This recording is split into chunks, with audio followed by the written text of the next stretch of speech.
Hi everybody, how's it going? Welcome back for your yearly horoscopes for the year of 2026. So, I just wanted to remember you that we are ending a 9 year. A 9 is a year of endings, completion, a lot of things falling away. And in 2026, we're going to enter the year of number 1, where we're going to make a whole new fresh start. As I'm looking at this, 2025, a year of 9, it was like a year of destruction, and 2026 with the 1 year will be a time where we can like gather all the bricks and start building a whole new foundation again. And I think a lot of people really are going to feel the need to do that after all of the crumbling of 2025. I think a lot of things just like completely got washed away, and especially with Neptune now at its 29 degree until January the 26th of 2026, we're all just coming out of our illusions. We're coming out of such a long time of denial, such a long time of just passively scrolling, fantasizing, and wishing our life away. As soon as Neptune is going to enter Aries, it's going to be a time where we really need to take action on building our dreams. So welcome back to my channel. My name is Astrid. Don't forget to like, share, and subscribe. Thank you all so much for joining here today.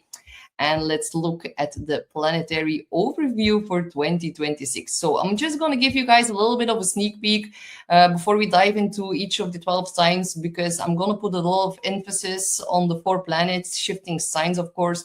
I'm also going to touch a little bit on the eclipses, and also very particularly important time period, which is going to be July of 2026, where all of the outer planets are going to be at 4 degrees, which is pretty special. So here we have Neptune, the planet of dreams, spirituality, but also illusions. It's going to shift into the sign of Aries fully next year. So that really sets the emotional and spiritual atmosphere of like a whole new era that's about to start.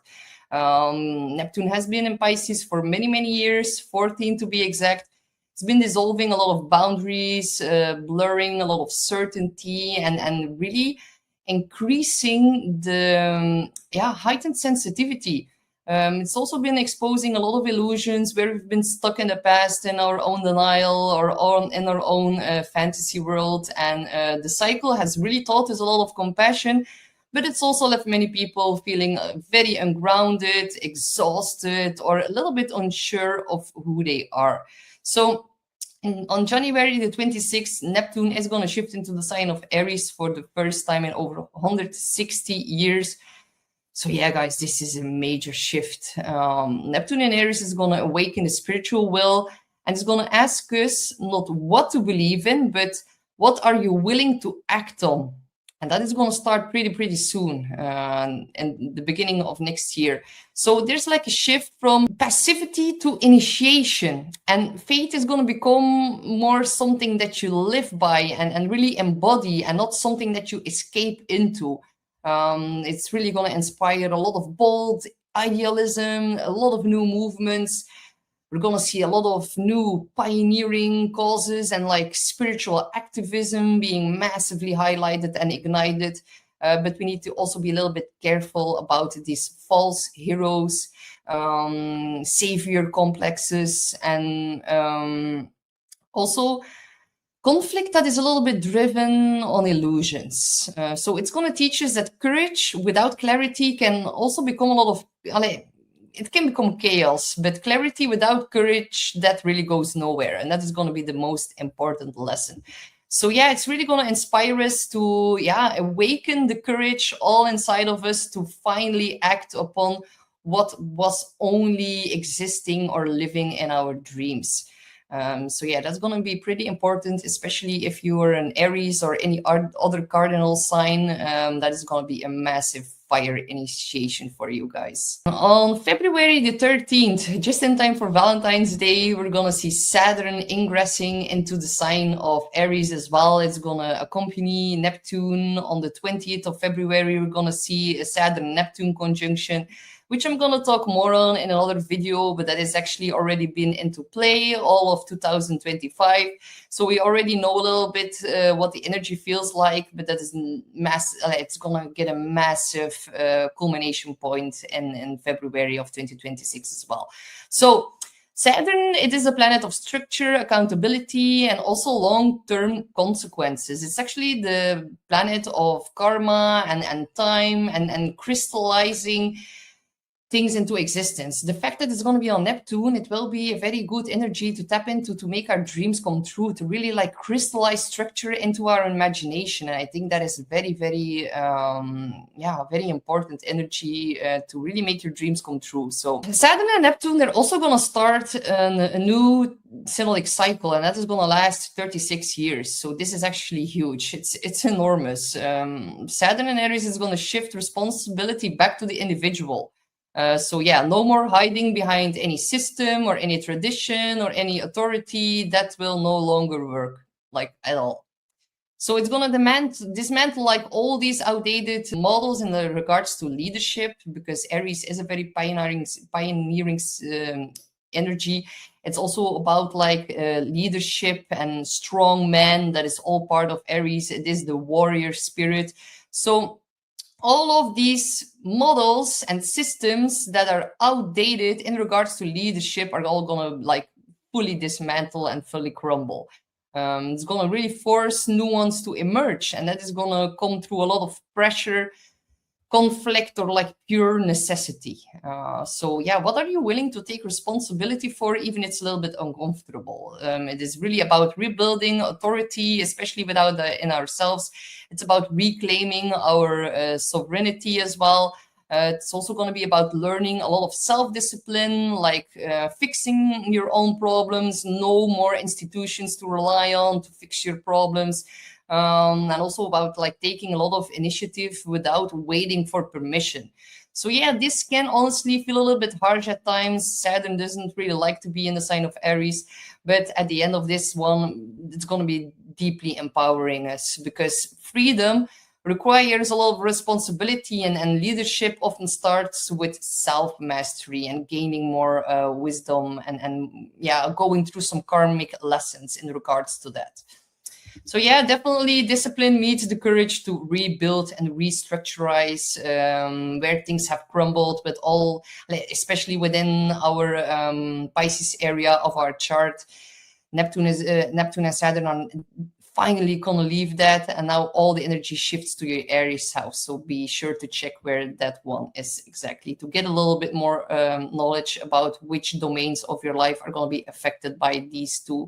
Then on April the 25th, Uranus is going to shift into the sign of Gemini. It's already been in Gemini as well, of course, this summer. We already know a little bit how the energy feels like, but that is definitely going to ignite a revolution in our exchange of information and in the media, news outlets, and how we communicate with one another. And Uranus is, of course, the planet of disruption and awakening and also revolution. With Pluto in Aquarius, the Uranus in Gemini is going to be a little bit more destructional and a little bit more intense than we're used to, or what we've seen 84 years ago. So this is going to initiate a 7-year cycle that is going to radically change how information move and how we connect with one another. And Gemini is, of course, it rules over many things, but it's also going to completely rewire the collective mind. When the planet of shocks enters the sign of communication, nothing is going to stay static. It's going to be very, very volatile, a lot of rapid changes in education, technology, language, translation, also AI, of course, and also zero-point energy, anti-gravity technology. All of these things are going to massively come up. Uranus is still the planet of freedom and awakening, and having these lightning bolts and flashes of insights that actually triggers and rewires our collective mind, the sign of Gemini. So yeah, all of these old narratives are going to fracture. Truth is going to become way more decentralized as well. And we're going to see a very high uptick in speed, in increased happenings, increased chaos in our local environment. We need to really adapt. Adaptability is going to be way more important than relying on certainty. I think the only certain thing we can say is that there will not be certainty in 2026, as Uranus is going to like really shake up our immediate environment. So Gemini, it also teaches us like how we think. That is going to become just as important as like how we think versus what we think. And it's about curiosity. It will be very, very important to have a very open mind about this ingress as well. We're going to see so many new inventions in regards to technology and our phones and the media. And I think even our smartphone will be completely replaced in the next 7-8 years. We also have Jupiter entering into the sign of Leo, which is very, very cool. Jupiter in a fire sign. It's also going to trine Saturn and Neptune and Aries, which I think is also very, very positive. That is going to happen on June the 30th. Leo, it is warm, it is feisty, it is bold, it is igniting, it is passion. So yeah. Jupiter in Leo, it's really going to like reintroduce a lot of joy and confidence and creative courage as well. That is all going to be like expanded and amplified by Jupiter.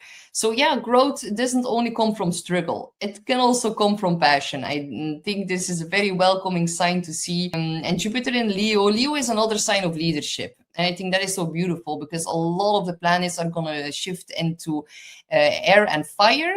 And fire, and especially Aries and Leo, they are about leadership. They are about strong men, about speaking our mind, about standing in our power, standing in our truth. And of course, we're going to see very, very charismatic leaders coming forward, even a very big new religious kind of leader that is going to come forward as well. But it's definitely going to amplify our creativity, our self-expression, and it's actually about growing into our heart-centered purpose. So yeah, this is like living things out loud, just saying as it is, and like think about what brings you joy and what makes you feel more alive, and what are you actually ready to stand behind with like your whole heart. So yeah, when courage meets purpose, a lot of momentum is going to follow after that. So together, all of these planetary shifts, they tell this unified story that 2026, it is not a retreat, not at all. It is a very big year of fire ignition and a very, very big initiation into the signs or like into the elements of fire and air. So yeah, our belief and our religion are going to become, we need to put that into action. Responsibility, you can no longer put the responsibility on someone else to fix your problems or make your dreams come true. Our responsibility is going to become very, very personal. And then with Jupiter and Leo, our heart is going to lead the way forward. And we're going to have a lot of expansive, beautiful, new opportunities to like really tap into the heart energy. So now that we have a little bit understanding about like the collective atmosphere, let's look at how this is going to play out for each of the 12 signs.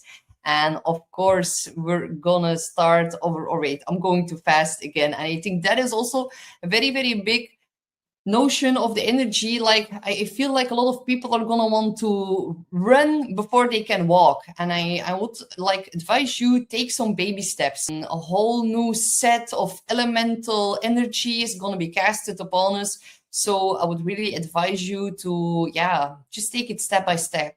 Do not let like the uptick or increase in time get you out of center. It's going to be very, very important to not over rush, to not be too impulsive, because Aries is a very, very impulsive sign. I can tell you all about it. Like I speak first and then I think, which has its pros and cons. I really like people who are very, very honest and direct and blunt, but I feel like it's going to ruffle some feathers for sure, as not everyone is really ready for that kind of energy. And that is going to really, really, really visible and noticeable in the whole collective, and especially also in our political world leaders. So much energy in the sign of Aries and Leo, and they're going to make a trine, which is pretty positive. I'm lucky to see that. And all of the outer planets are all going to make very, very positive aspects towards each other. Sextiles, trines, very, very beautiful and very good to see. Even though I'm not going to say that it's going to be a walk in the park. Like, no, not at all. Saturn and Aries, not a really good combination. Neptune on top of that, creating confusion. We all need to be a little bit mindful not to get too stuck in our head. Aries rules over the head, like the forehead. Saturn can really also put a damper on that, but like more on that later, because I can talk for hours and hours, but otherwise this video is going to be way too long. So let's look at the 12 signs. You can listen, of course, for your sun and rising sign first, but I would advise you to also look at your moon sign, because it is a yearly forecast and it would be important to listen at your moon sign as well for this one. So yeah, let's listen to Aries, Sun, Moon, and Rising. Welcome to your 2026 horoscope. So, my dear Aries, let me know how you are feeling. A lot of energy is about to enter your sign. So, this isn't like a small year or a small changes kind of energy. This is one of the chapters when you're going to look back at this year, you're going to say, like, that's the moment when everything started to change. Saturn and Neptune moving through your first house of identity. Uranus is going to shake up your third house of the mind and your immediate environment. Jupiter is going to bless your fifth house of joy and love and creativity. Pluto keeps transforming your 11th house of friendships and social sphere, and the eclipses are going to awaken you in the 5th and the 11th house in February, and then during the summer as well. So we also get a very, very rare alignment where all the planets are going to meet up at 4 degrees and are going to all aspect each other during the month of July, and that is like pretty special. So yeah, this is going to be like the year where you reinvent who you are, how you think, what you love, and also who you share your future with. And that can like drastically shift this year. So yeah, let's walk through it step by step. So Saturn and Neptune. Saturn jumps into your house on the February the 13th. Neptune is also going to jump into your house a little bit before that on January the 26th. So yeah, Neptune, yeah, of course, Neptune dissolves everything. And the first house, it's not subtle. It is about your body, your identity. It's your presence to the world. It is the way how you get up and like meet up with life. So when a planet comes in here, it's very, very personal, it's very big energy. So Neptune is going to melt away all of the old roles, all of the old masks. Like you've been a little bit in hibernation, you could have been stuck in isolation for the past few years, especially with Saturn in your 12th house. But now Saturn also comes in behind Neptune, and they all are saying like, okay, if that's no longer you, then what is? And a whole restructuring of your identity is gonna start pretty soon. So you might notice also that you're going to feel less attached to an old version of yourself. Certain images or roles that you've carried just doesn't going to fit anymore. You also need to let go of a lot of expectations from your past self. So yeah, what do you actually believe in and what do you want to stand for in your life? That is going to get a very massive upgrade.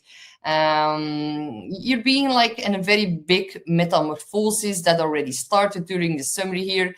You can now already really see very clearly that you're not who you were in the past, but you're still not fully formed into your new version just yet.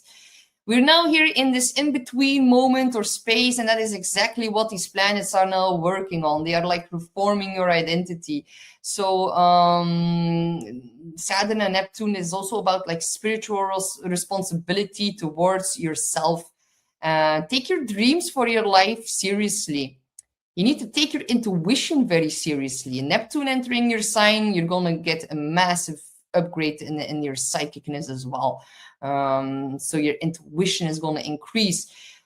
You need to take your healing also very, very seriously. And with Saturn here as well, there's going to be a very big reality check around your own narratives. So are you living your life by someone else's script, Or are you chasing success that is defined by other people's rules? Or are you still holding on to some guilt or obligation that actually doesn't belong to you anymore? Neptune is going to soften your armor, and Saturn is going to help you rebuild it in a healthier way. So you're going to become more sensitive, more compassionate, also more aware of other people's struggles. You're naturally going to step into more of like a role for guidance, a role of guidance for other people. Others are going to come up to you, and they're going to look to gain more knowledge and wisdom and also comfort. But just be aware that sometimes disillusionment is also part of this with Neptune and Saturn here. You're going to realize that the identity that you built in the past, it wasn't the real you. And that can sting a little bit. But it's also going to be like massively freeing. Watch out for confusion about who you are and where you're going. Maybe you're going to want to escape the bigger questions through distraction or numbing. That can definitely be the case, especially if you have an early degree sun in Aries, as Neptune is going to make a conjunction to your sun. That can feel quite confusing. Also be careful about weakening your boundaries just to keep the peace. Do not play the savior. You're going to lose yourself with Neptune in your sign. You need to move with radical honesty with yourself. And if something no longer matches who you truly are, Neptune, Saturn, they won't let it anymore. They won't let it sit quietly. All the things in the background that have been lingering with all the planets in your 12th house, now that they're entering the first, they're going to keep pushing you until you adjust it. So do not fight it. But definitely you're going to become more spiritually aligned with Saturn in your sign. It's going to mature the new version of you, one that is actually not built on the old conditioning, but on your own full truth. Then on April the 26th, Uranus is also going to enter Gemini, and for you that's going to happen in your 3rd house, and it's going to stay there for the next 7 years. So the 3rd is, of course, about your mind. It's also about your daily conversations, your siblings, your neighbors, your local community. And when Uranus arrives here, life is going to become way louder and quicker. You're going to need to be on the road way more often. And your everyday life is going to become way more interesting, maybe a little bit more shocking, maybe a little bit more volatile. But I feel a lot of Aries have been a little bit stuck in this hibernation mode, and with Uranus entering your 3rd fully, that is like going to be over pretty soon as it enters. So you're going to feel a sudden urge to learn something completely new. You can also shift in your opinions quite quick. New people are going to enter your everyday life, and those people can really help you wake up mentally also. But definitely a lot of changes in your neighborhood or like in your regular routines as well. There's also going to be strong increased interest in technology and media and writing, and also you're going to communicate a little bit more shockingly with Uranus. But definitely your thinking and your mind is going to become way more experimental, and you're going to say things that you would have never dared to say before. And I know you, my dear Aries, you do dare to say a lot. So just keep in mind that there's going to be a little bit an increased rebelliousness in your speech. So you might get flashes of insights, feeling very inspired, these bold ideas that are given like some kind of lightning strike inside of you. And you're going to feel like your mind is going to run 10 steps ahead of time. And it can feel like, be a little bit careful about like mental burnout. With Uranus, like pushing all of the buttons, rewiring all of the pathways in your neural connections. Like, it's going to be a lot, but I think it's going to be quite fun. Especially as it makes a sextile to your sun, moon, or rising. So that's actually very, very positive. Another thing that can show up is the 3rd house is also about being on the road. You might get a new car, a new phone, or like a new device. that is going to change how you communicate. Some of you, my dear Aries, can also start working more online, connecting with more people from a different city or a different country as well. But definitely changes in your immediate surroundings. Maybe you get new neighbors. Maybe a new cafe is popping up and it becomes your new local bar. Maybe new routes at work, or maybe something shifts in that. So yeah, a very big upgrade in your regular environment.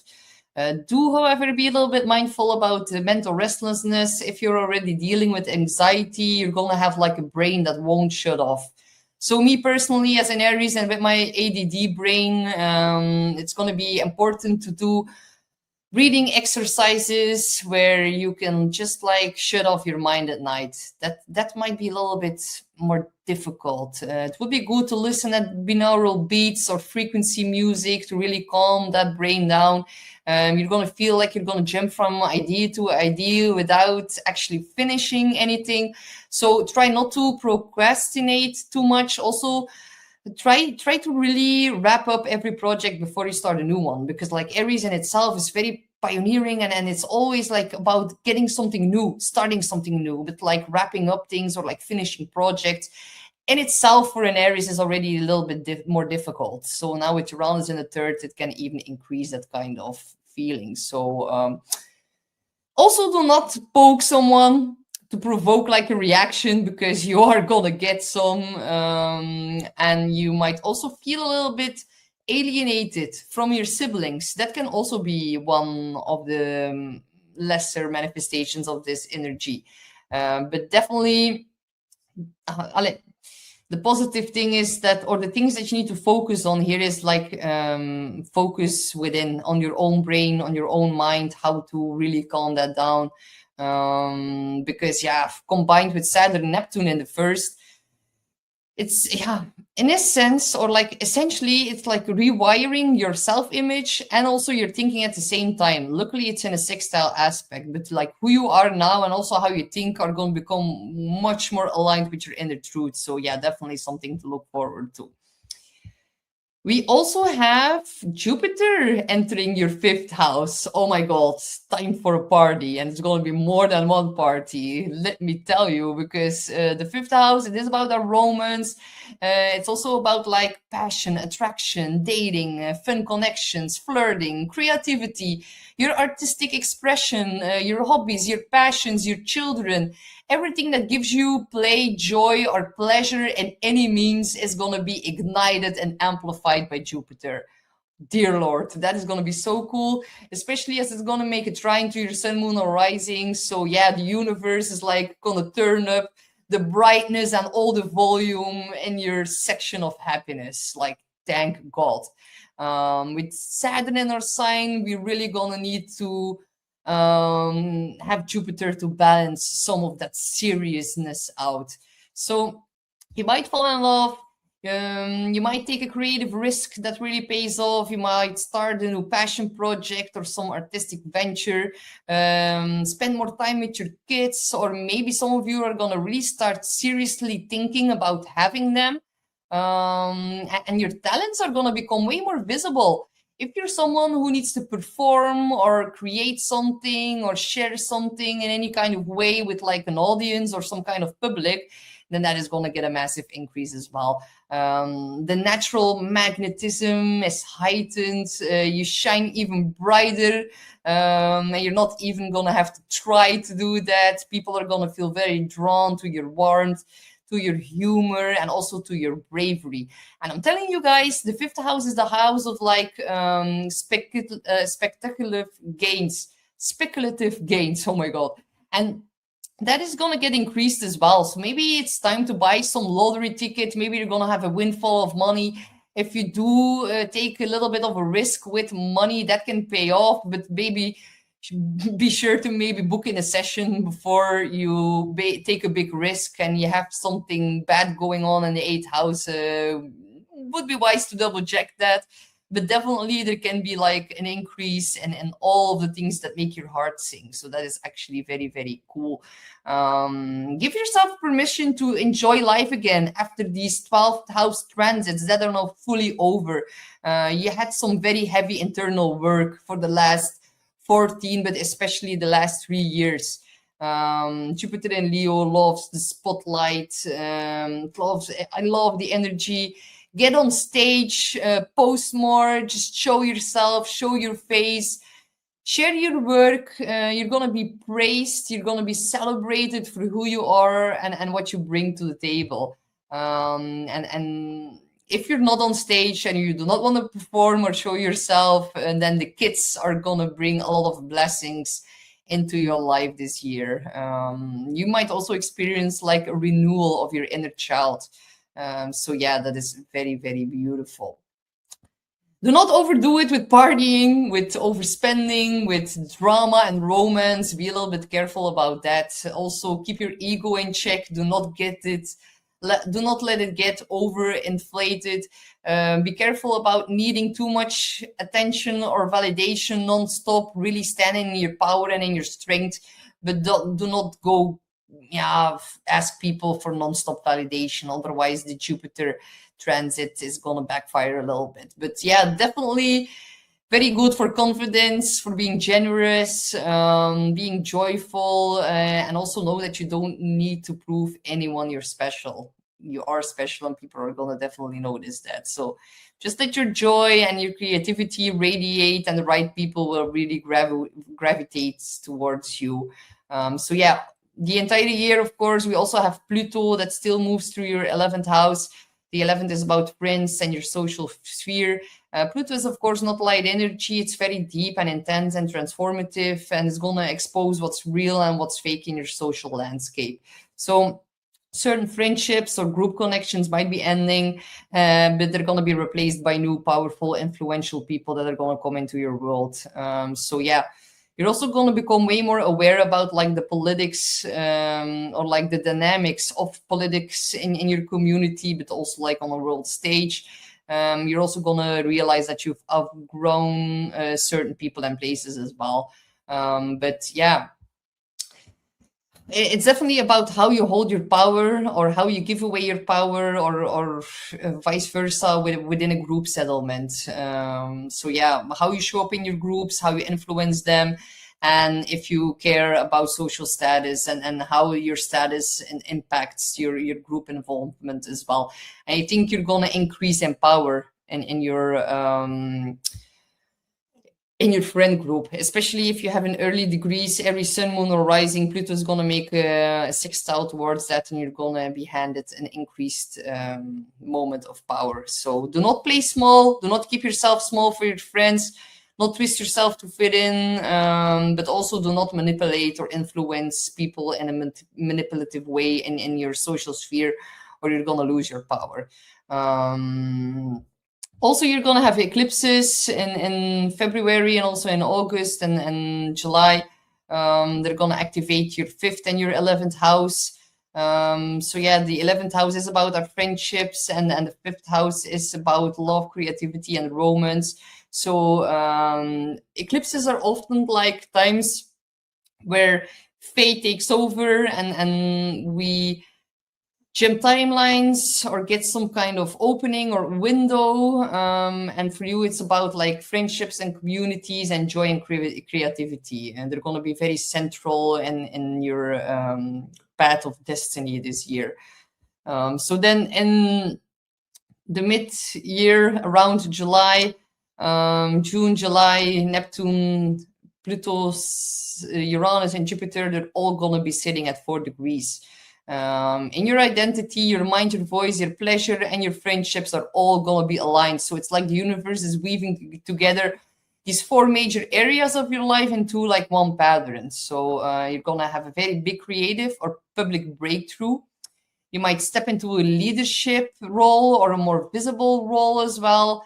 You're simply gonna like wake up and feel like I cannot play small anymore. I know who I am, and I know what I want to contribute. So around June, July, the energy is really like the cosmos is gonna like totally synchronize your inner world, your thinking, your joy, and also your social sphere, and destiny is really gonna converge, and that is gonna be a very, very beautiful moment in time. So, my dear Aries, this is the year that you stop living a life that was built around other people's expectations. You're going to start living a life that is going to reflect more of your true self, your true voice, your true joy, and also your true future. So, by the end of 2026, you're going to be clearer about who you are and where you're going. You're going to be way more brave in how you express yourself. And you're going to be surrounded by different people than you were at the start of 2025. That is for sure. You're going to be way more excited about what you created, where you're headed in life. And it's all a bit intense, but yes, it's going to be incredibly empowering. So your chart, it's really about like awakening and self-authority weaved into one. So you're not just like reacting to life anymore. You are like consciously writing it right now. So and the world is really going to be ready for this next version of you. So good luck, my dear Aries. We have Taurus, Sun, Moon, or Rising. Welcome to your 2026 year ahead horoscope. This is a big turning point for you, definitely on a soul level and in the very foundations of your life. So Saturn, Neptune are going to enter your 12th house of deep inner healing. Uranus in your 2nd house of money and values, and Jupiter in the 4th, bringing a lot of blessings and expansion in your family. You still have Pluto in the 10th, of course, very powerful transformations in your career and reputation. And you're going to have eclipses in the 4th and the 10th house. These are faded shifts in your home and career. So we're going to tie it all together and we're going to look at your 2026 story. So by February, so actually already by January the 26th, and then by February, Saturn and Neptune are going to be together in Aries in your 12th house. So Neptune already on the 26th of January and Saturn on the 13th of February. And that is the most hidden part and private part of your chart. So this is about your subconscious patterns, old griefs and memories, your spirituality, rest, reset, and also about a long time. So yeah, this is a long, slow spiritual detox. You're going to notice that old fears and insecurities or like habits that you've thought that you've outgrown, or like, yeah, some of them are going to rise back to the surface for review. You're going to become way more sensitive, more porous as well, more able of like feeling the subtle emotional undercurrents. And you're also going to crave more silence and solitude, or also like, yeah, retreat and time away from all the noise in the world. You just cannot ignore your internal world anymore. It's going to demand a lot of attention. And Neptune is going to dissolve what's false. And Neptune and Saturn says, like, let's take a lot of responsibility and build something healthier right here. So let go of outdated coping strategies or mechanisms. Addictions need to like stop. Patterns of avoidance are going to come up to be released. So yeah, you're going to release a lot of guilt from the past that you've carried way too long. You're also going to question all these old spiritual or psychological narratives that are actually keeping you small. You need to create healthier, you need to create more healthier and strong boundaries around who and what you let into your energetic field as well. Can definitely bring a lot of disillusionment this year. You're going to realize that a certain belief or teacher or community or some kind of spiritual path it isn't what you thought. So, but it's also going to clear the way for something way more authentic. So this year it might be wise for you to tap into therapy, coaching your inner child, doing some shadow work. You might grieve more than you used to. You're going to also, in the same regards, heal from past losses. You're also going to end cycles of self-sabotage, and you're really going to deepen your spiritual practice in a way more serious and committed kind of way. So, yeah, behind the scenes energy is very, very big, or a big implication here this year. If you're already dealing with a lot of anxiety or shame or a lot of unprocessed sadness, then this is really the start for you this year to reclaim all of that lost territory. So there are definitely going to be moments of fatigue, You're gonna feel more easily tired than usual, definitely with Saturn in the 12th as well. You can also deal a little bit with emotional overwhelm, so you need to rest and retreat and sleep a little bit more. Time away is going to be sometimes more beneficial than this constant productivity. So yeah, just know you're not being lazy, you're actually doing a lot of maintenance on your soul. Then on April the 26th, Uranus is going to move in Gemini, and it's going to do that in your second house, and it's going to stay there for 7 years. This is a whole new story about how you handle your money and your resources and also your value. So the second, of course, is about streams of income, your skills and talents, also your sense of self-worth and security. So let's shake it up so that it's going to be more free, more alive, and more you. That is going to do. That is what Uranus is going to do. So certain opportunities to earn your income in a different way. You can have more streams of income, more side hustles. You might freelance more, do more consulting, start working online. You're definitely going to have a desire to break away from a stale job. Some of you are going to get fired, and that is actually going to be a blessing in disguise. You need to pay the bills, but you need to keep your spirit alive, man. So there's also going to be more interests in exploring new forms of currency, new forms of investments, new technology that you're gonna buy to increase your streams of income or like streamline that. Can also be about financial surprises that are actually going to force you to rethink your budget as well. And also a strong urge to be more financially independent and more self-reliant as well. Uranus is going to break you free from all these old definitions of security, and that might feel a little bit destabilizing for sure. So take that into account. Sometimes you're going to feel like I must stay in this job even if it drains me, and I can't take a risk because I might lose what I've built. But Uranus here is saying, like, what if real security is built on trust in yourself, trust in your skills, and trust in your adaptability? There's definitely going to be a shift in values. The things like what matters most to you, and is status or approval really worth the cost, or are you maybe a little bit over attached to your possessions that no longer represent who you are? And I know that can be a little bit more difficult for you, my dear Taurus, but declutter, simplify, sell things, invest in experiences and tools that actually are going to support the life that you do want. Watch out for impulsive spending or jumping into risky financial decisions because you're simply bored and want some action. Also watch out for quitting something stable without a very thought through plan. And also watch out for basing like your self-worth on these wild ups and downs in your money, and do not tie that together to like external validation. You might also suffer a little bit from burnout, from like constantly wanting to chase the best next idea, or like the next big idea in which you can like increase your finances. So, but definitely very great to make an innovation about your money and your skills. But it needs to be practical, guys. So bold changes, yes, of course, but you need to have a plan, you need to have a cushion, you need to have a backup plan and a long-term strategy built in that as well.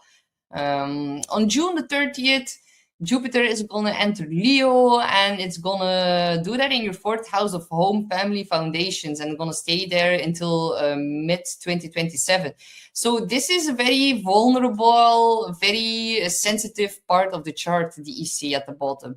So, but even though it's going to make a square to you guys, it's in a 4th house, it's in an angular house, it's going to give you blessings in your living situation, in your family relationships. You're going to feel more safe, more rooted and supported, and in your emotional base can get expanded.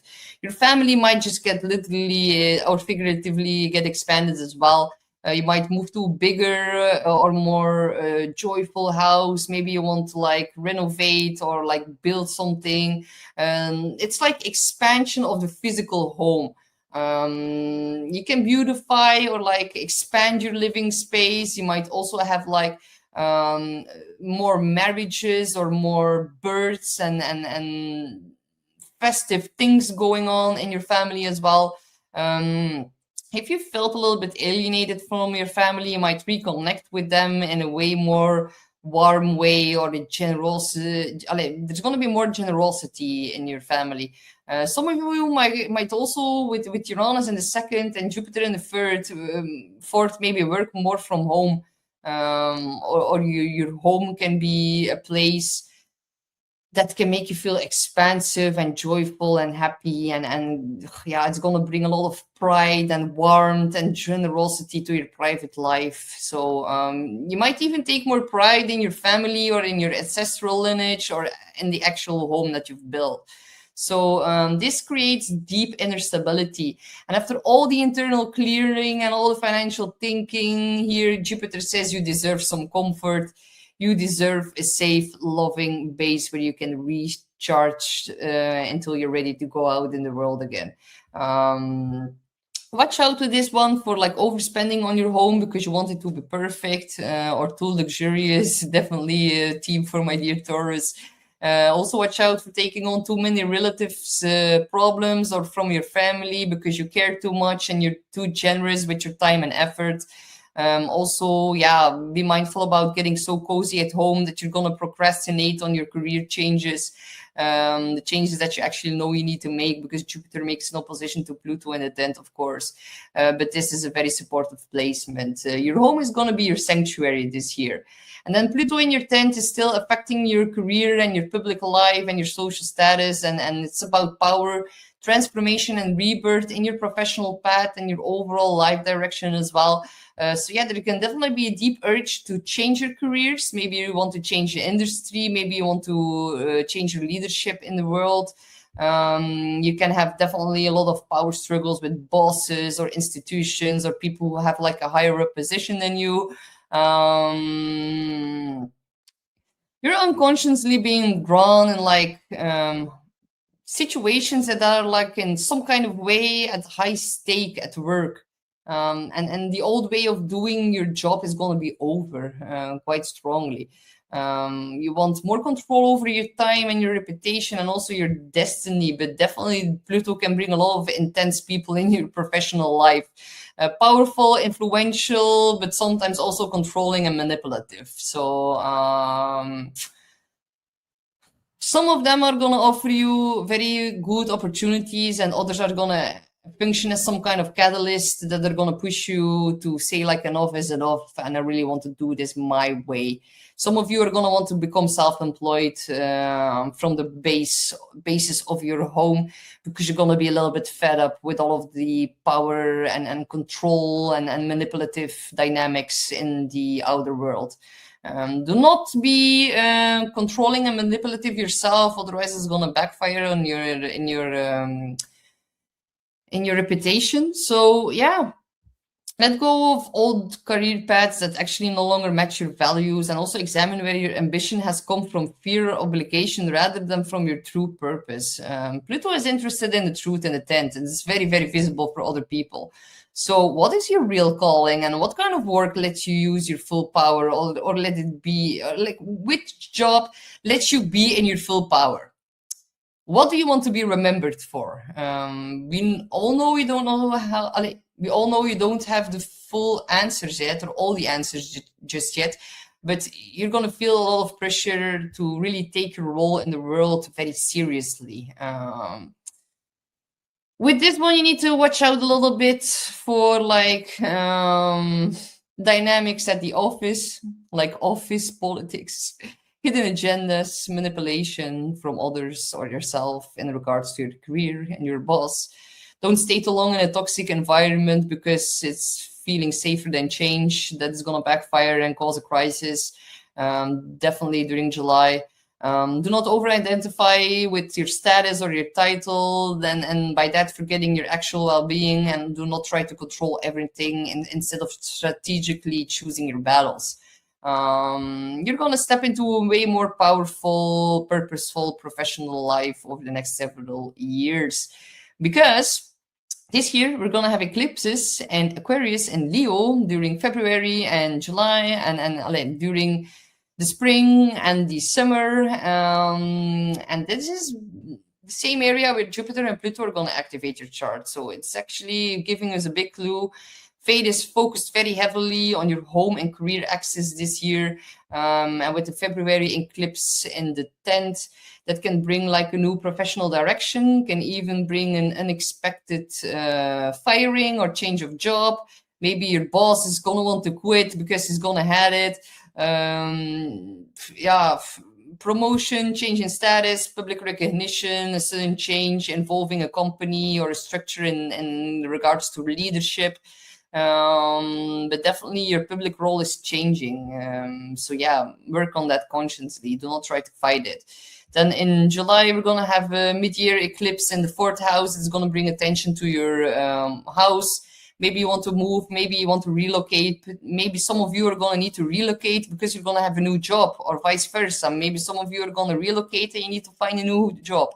So definitely big energy in those angular houses affecting your identity, your relationship, your home basis, and your work and your career trajectory. So actually it's going to affect all of the angular houses, which is going to be pretty profound for you, my dear Taurus. So yeah, you're really at the crossroads, because Saturn, Neptune in the 12th, Uranus in the 2nd, Jupiter in the 4th, and Pluto in the 10th. It's not random. You're actually being restructured at the deepest level of your core. So you can't just change your job. You're actually changing the entire underlying systems your life has been built on for the past 30 years. So a very pivotal year where you're going to let go of old fears and patterns that have been keeping you stuck, releasing all of the self-sabotaging behavior, courageous steps in how you earn and what you consider to be security and how that's being earned. And then also your home and family life are going to become a bigger source of joy and expansion. And then definitely a profound transformation in your career path. It's going to push you towards work that's going to feel way more deeper aligned with who you're becoming. So yeah, you're going to see yourself differently. You're going to value yourself more at the end of 2026. You're going to either be on a new professional track, or you're going to be very close to committing to a new one.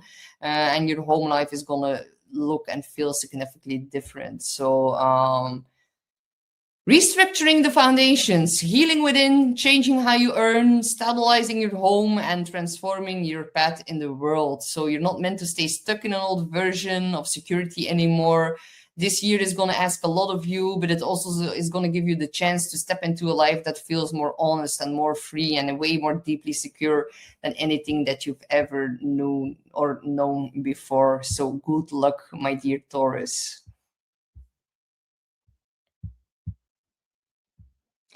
Hi, Gemini. Welcome to your 2026 year ahead horoscope. You're going to dive deep into all of the shifts because Uranus is going to enter your sign fully. That is going to be a major theme. We're going to look at your destiny and your path ahead for the year of 2026. And of course, this is for Gemini Sun, Moon, and Rising.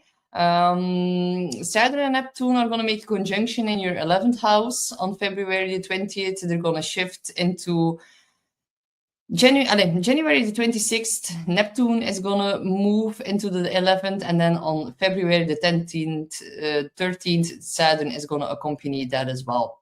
Then on April the 26th, this is the biggest one for you. Uranus is going to enter Gemini, and then we also have Jupiter entering Leo, and for you, that's going to happen in your 3rd house. You still, of course, have Pluto and Aquarius. That's happening in your 9th, and you're also going to have eclipses that are going to shift in your 3rd and 9th house axis this year.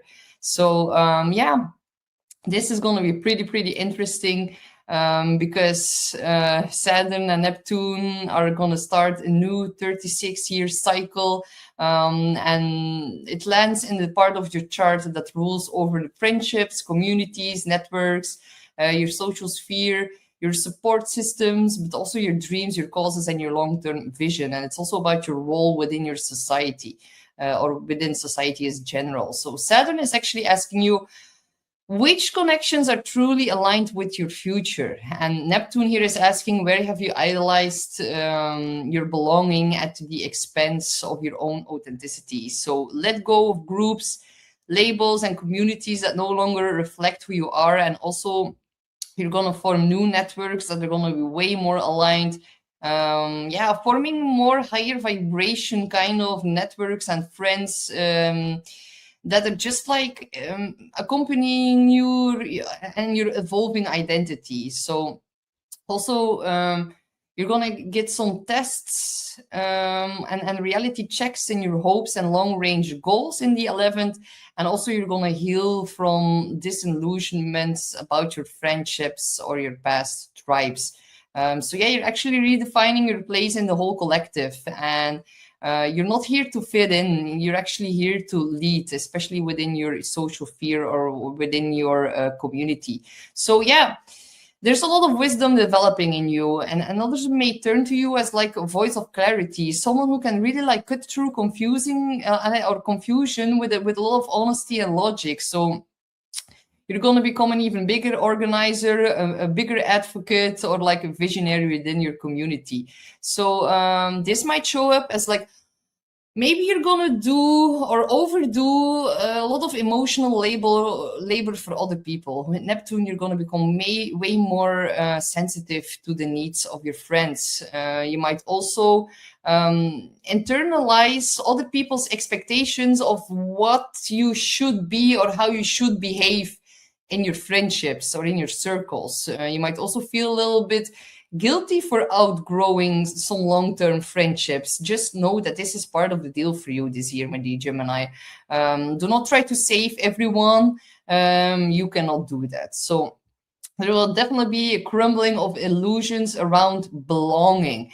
And you're going to realize that some friendships are actually built on all the old versions of you. And that's not a failure. That is actually growth. So yeah, your social life is going to totally renew. So new allies and a new like-minded tribe is going to be attracted to you. And then on April the 26th, this is very big for you. Uranus is going to enter your sign and is going to stay there until 2033. So yeah, a whole new reinvention of you. And this is like the headline transit for you, my dear Gemini, because Uranus entering your sign, it only happens it happens once every 84 years.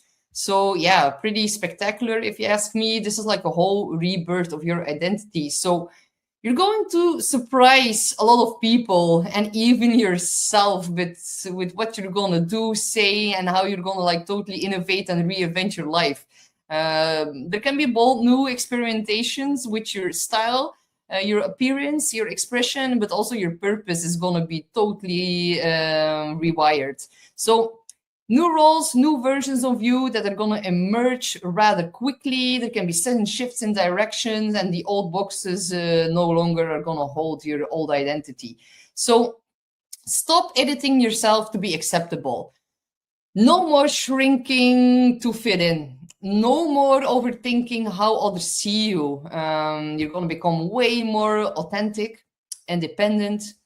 You can feel electrified, way more unfiltered, and finally free. So life is going to accelerate quite fast and strongly for you, my dear Gemini, and breakthroughs are going to come very fast. Inspiration is going to hit like lightning strike, and people are going to look at you and they're going to say and think like, you're somehow different, and they're going to be right, because it's the whole revolution of your identity. So you're not staying predictable. You're not staying or playing it small. Your personality is going to become a very big magnet for synchronicity as well, and the right people will suddenly appear out of nowhere, and the right opportunities will rush in, and they will come out of the blue. Just watch out a little bit for restlessness and for overstimulation. There can also be a little bit of mood swings if you're dealing with mental overload.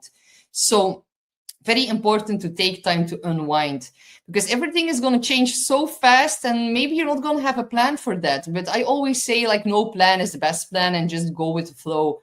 But do not burn any bridges, because you're going to be quite impatient. You're also going to forget a little bit that your nervous system needs to have some rest too. But general, this is a transit that's really going to awaken your geniuses inside of you. So you're about to, like, discover a lot of inexperienced potential that you've never accessed before.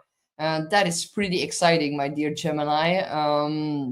So on June the 30th,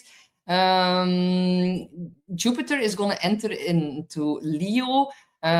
This is like a very big theme also for you, because for you, Jupiter is going to enter the 3rd house, and the 3rd house traditionally belongs to Gemini. So for you, it is actually of uttermost importance, because the 3rd house is about the mind, but also about your voice, and your voice is really going to become a superpower, and it's going to amplify. It's going to get amplified and expanded. So Jupiter in Leo, it's going to activate your communication, how you write, how you speak, how you teach. It's also about social media. Can be an expansion and promoting and influencing and networking with your neighbors and your local community. You might study something new that is going to expand your knowledge and your skill set. And there's definitely going to be an amplified energy in your curiosity and like joy in your mental joy is getting stimulated in the mental level, or on your mental level, and you're going to feel way more joy returning in your mind. Jupiter also can bring recognition for what you say and also how you express your ideas. So you can feel like your words carry more warmth, more confidence. The way how you speak is going to become way more charismatic as well. More wisdom is being like expressed through words. So if you want to start a podcast or a YouTube channel, or speak publicly on stage, or if you want to publish your work, or become a local leader, that is very beneficial energy for you here, my dear Gemini. But definitely the 3rd house is like everyday movement, and you are already very mutable, flexible, adaptable. Curiosity is of uttermost importance to you. So this is going to be a very busy year, especially starting from the summer. There is going to be an increase in meetings and calls. You can have new contracts, a lot of invitations, short distance trips. You can find yourself being on the road way more often than you're used to. And you're going to see an increase in engagement within your local community.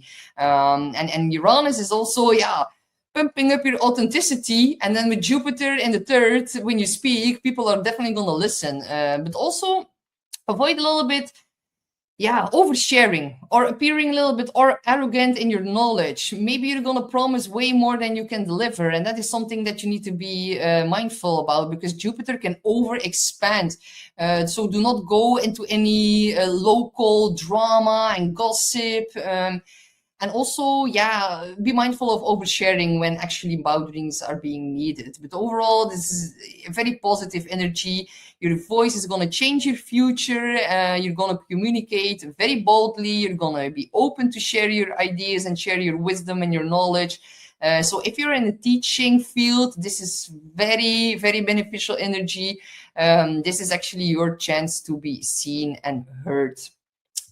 Then in the 9th house, we still have Pluto operating there. Deep transformation of your worldview, your belief and your purpose as well. Intense crisis about why you are here, what you believe is possible. Your relation to the truth gets transformed. There's a transformation in that happening, and it's also in regards to your connection to the wider world and long distance travel as well. This to me says, it speaks to like pilgrimage. Can be literal or simply your inner pilgrimage that gets stimulated as well here. Travel, higher education, studies, gaining wisdom, all of these can be life altering and can really like change your future quite profoundly. So Pluto is going to confront all of the old mental patterns in regards to cultural conditioning, outdated beliefs about your success or your meaning in life, all the dogmas that you've inherited from others, and it's going to bring a transformation in your fear of standing out. So yeah, this is really an alignment of destiny. You might feel a very big new pull towards a new life direction that actually requires a lot of courage. You're on your way to become way more ingrained with a lot of vision and depth, and a new mission is going to call you forward. So try not to get obsessed with proving to be right. Do not over-identify with a worldview or some kind of ideology. Do not argue online. And also try to cancel the fear of being judged for your beliefs. The antidote for that is really curiosity and honesty and also humility. So let the truth transform you. Then we're also having eclipses in the spring for the Northern Hemisphere and then the summer as well.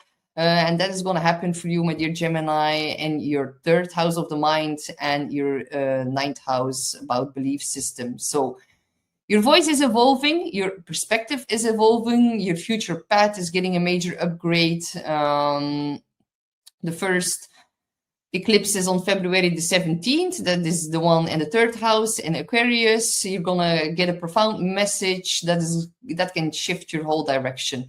Then on August the 12th, we're also going to see a total solar eclipse in Leo, the first one.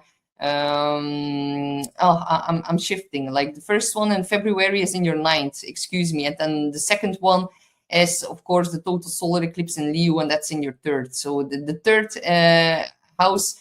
So on August the 12th, you're going to get a very big message that can shift your whole worldview and your future.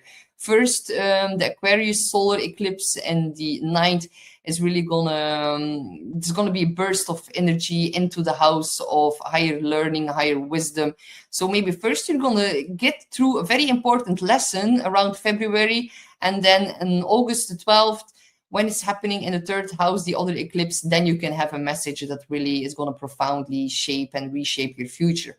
So yeah, you stop living a life, or you need to stop living a life that only makes sense to others. Now it's time to start a life that makes more sense to you and your soul.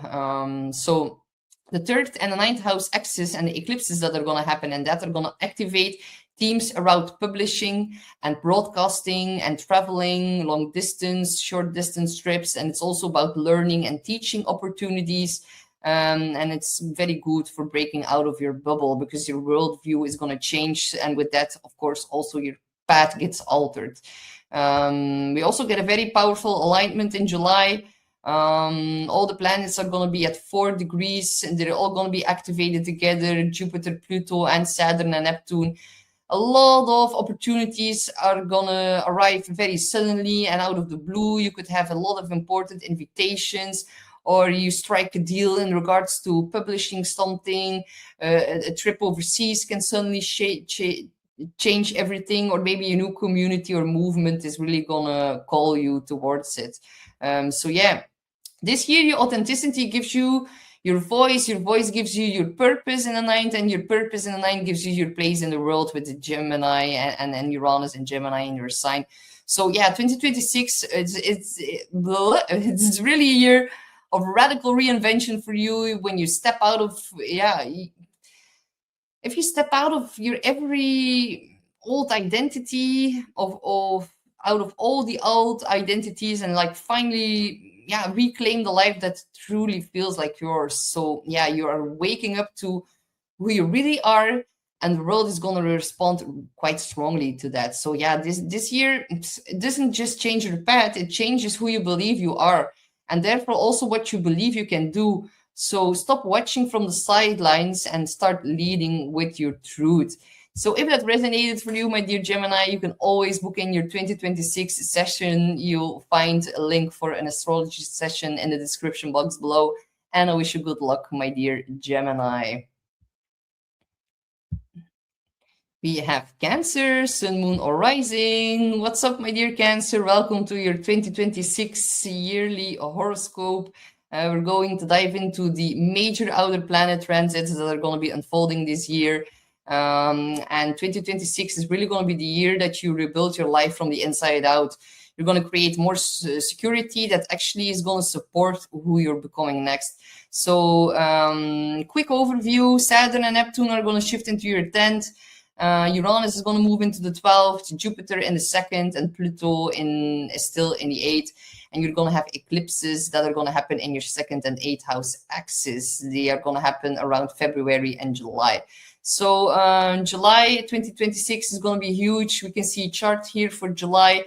Pluto, Neptune, Saturn, Uranus, they're all going to align at 4 degrees. This is a very, very rare life-defining activation. And for you, this alignment is going to hit your money sector, your career. It's also about inner healing and your intimate bonds. So it's like a complete reset of security and also your contribution to the world. So yeah, let's look at it step by step, because on January the 26th, Neptune is going to shift into your 10th house. On February the 13th, Saturn is going to shift into your 10th house. And then on February the 20th, Saturn and Neptune are going to mark their new 36-year cycle, and a new purpose for you begins.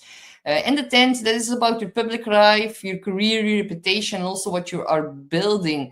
It's actually your legacy also on the 10th. So Saturn is going to ask you, what are you dictating your life energy to? And also, does it still matter to you? Neptune might dissolve something in that. And it's asking you what dream wants to be made real through you. And this year is definitely going to bring a big awakening in regards to your career. Because, yeah, with Neptune in the 10th, success must feel meaningful right now. And with Saturn there, you're getting a reality check in that. So you're going to let go of a certain job or a role or something that is draining your spirit. You need to rewrite your definition of success, and all the outdated expectations from your family or society are going to get dissolved. It's really about building a vocation that is aligned with your values. So you're not here to just have a job. You're actually here to embody a new type of calling. So this might look as a new role or a new promotion with more responsibility. Maybe a new creative or spiritual direction is going to emerge in the 10th house for you.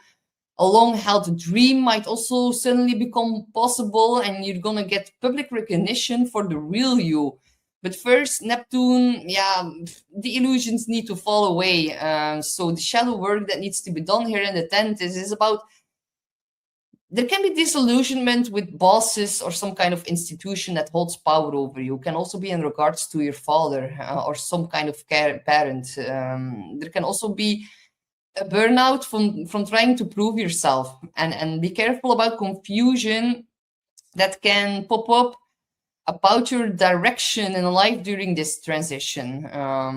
Also, do not mingle into, do not get everyone's needs on your shoulder. Be careful about over responsibility. You might try to carry everyone else's workloads, and that is not what you need to do here with this energy. This is going to strip away everything that is false so that you can actually build, renew what is more true. So yeah, you are designing the life that you want to be known for.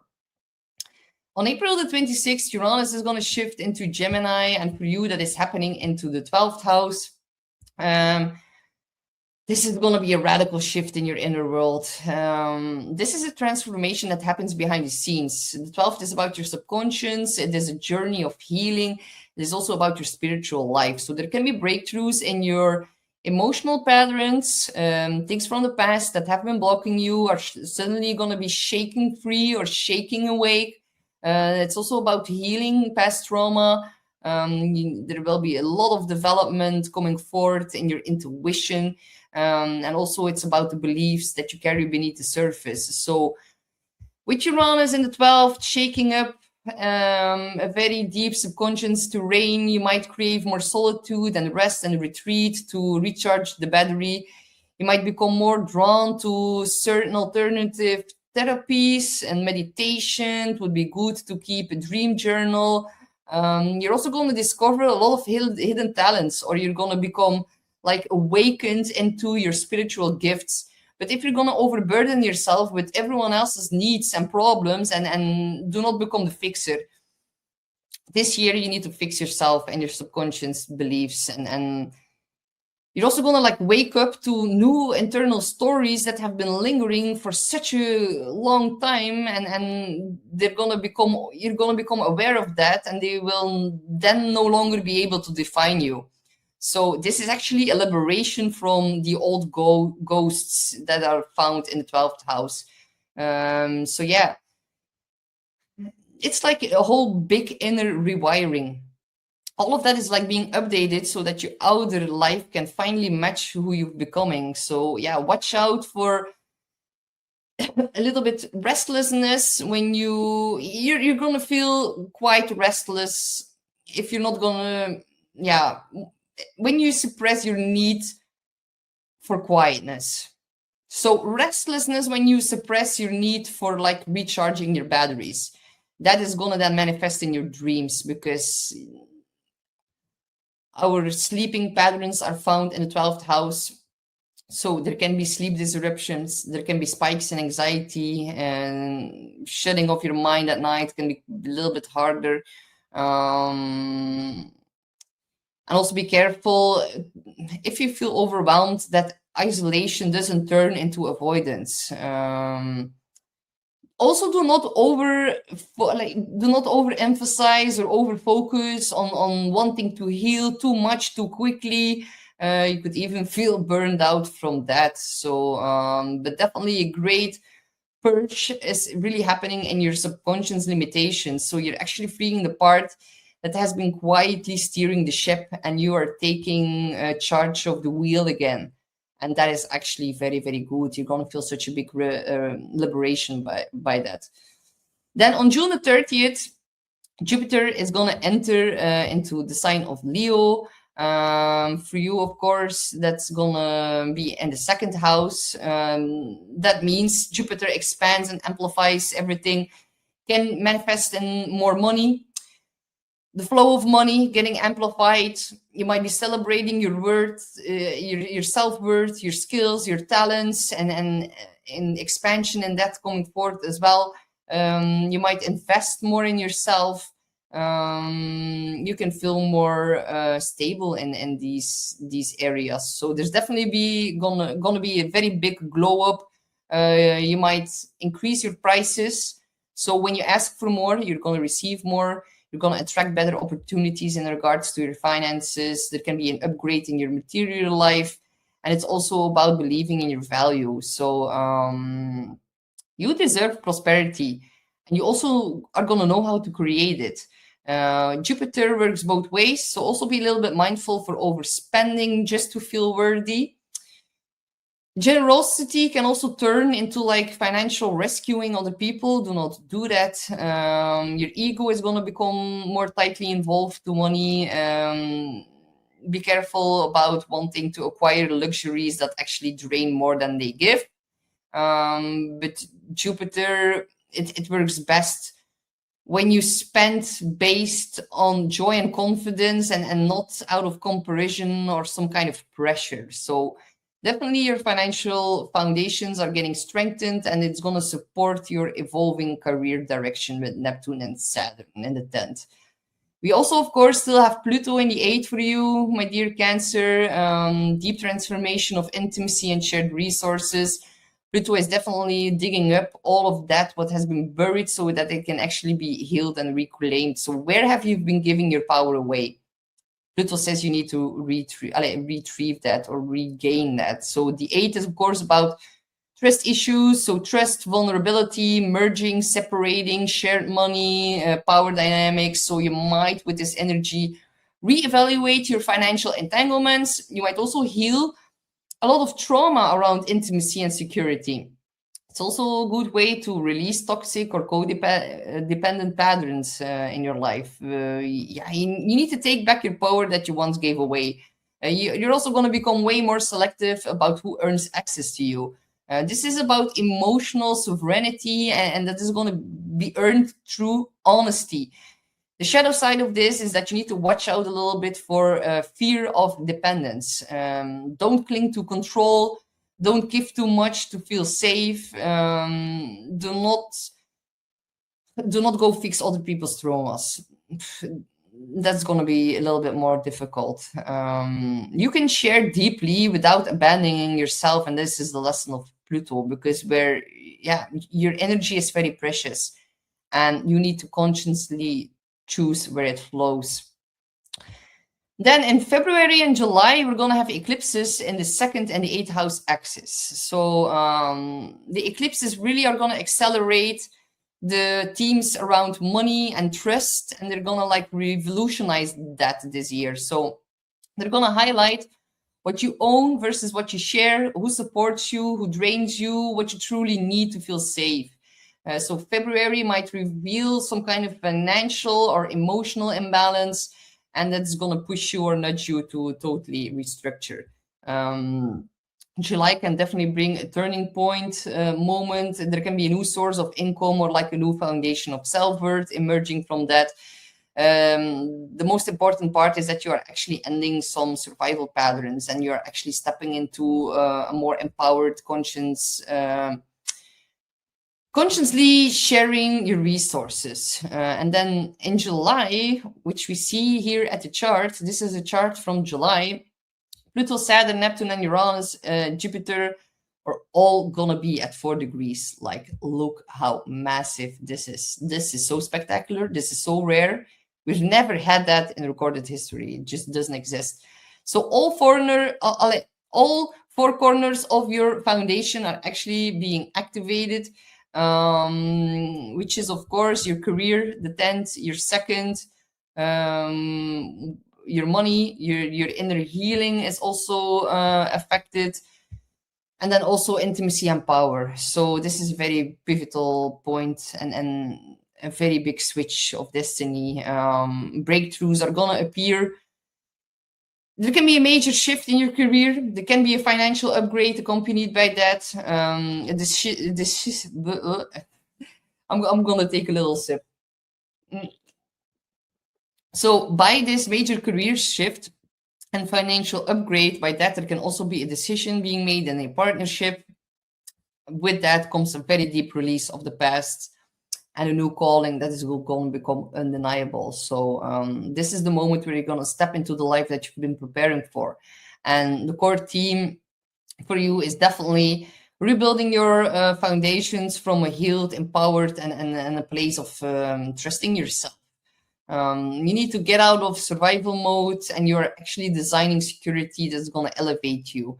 2026 is really going to transform your relationship to support, success, and also self-worth. So yeah, this is definitely a year where you're going to rise into a life that is going to feel way safer to shine in, and a life that also is going to honor who you are now and not who you were before.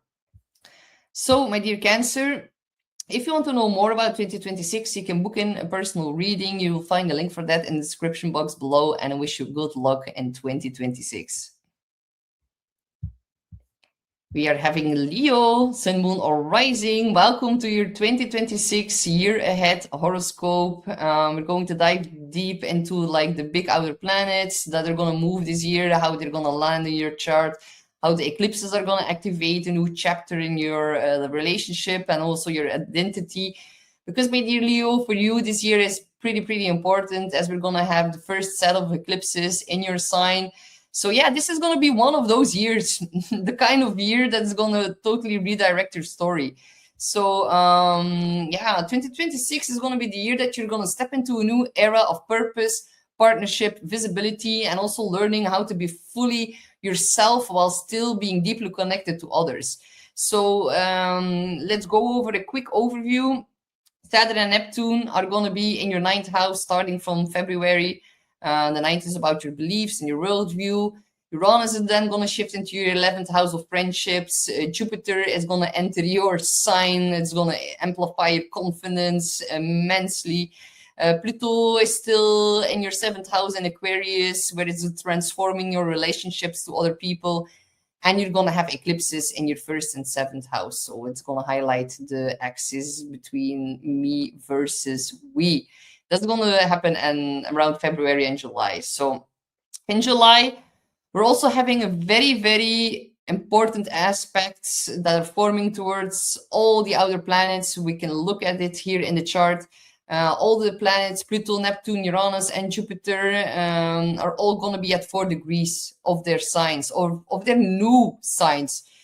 This is forming a very rare geometric alignment. We've never seen this before. So for you, it's going to supercharge your beliefs, your purpose, your community, your identity, confidence, and also your partnerships. So this is like a full system reboot of who you are and who actually walks beside you. So let's break it down transit by transit.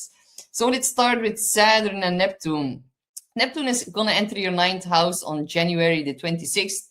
And then Saturn is going to jump over to Aries on February the 13th. They're going to conjunct on February the 20th. And this is going to ignite a new 36-year cycle about your belief system. So the 9th house, it is where you stretch beyond your old thinking and your old belief system. It is about your worldview. It is about spirituality, philosophy, higher education. It's also about higher knowledge, so advanced studies. You can also portray and travel foreign cultures, zooming out a new bigger picture meaning that is going to get installed. So this is going to trigger your sense of why am I here and what do I need to do to fulfill my purpose. And Saturn asks you, what do you actually believe in enough to build a life on? And then Neptune, what inspires you so deeply that you're actually willing to surrender to it? So yeah, this year for you is going to bring a massive reality check around your old belief system. You need to let go of all the dogmas that no longer fit you. You need to rewrite what truth means for you. And you're going to feel a deep pull towards deeper study, longer travel, and spiritual exploration being intertwined with that. So a long-term vision is actually forming for your future. And you're not just changing your mind, you're actually totally changing the lens through which you see the whole world. So that might manifest in like disengaging from old teachers, old belief patterns, old traditions, and bursting out of your ideological bubble. You might also feel a very strong call to study, teach, publish something, or look towards guidance from a mentor. You might also be a bit drawn, or be way more drawn to spiritual practices with real structure.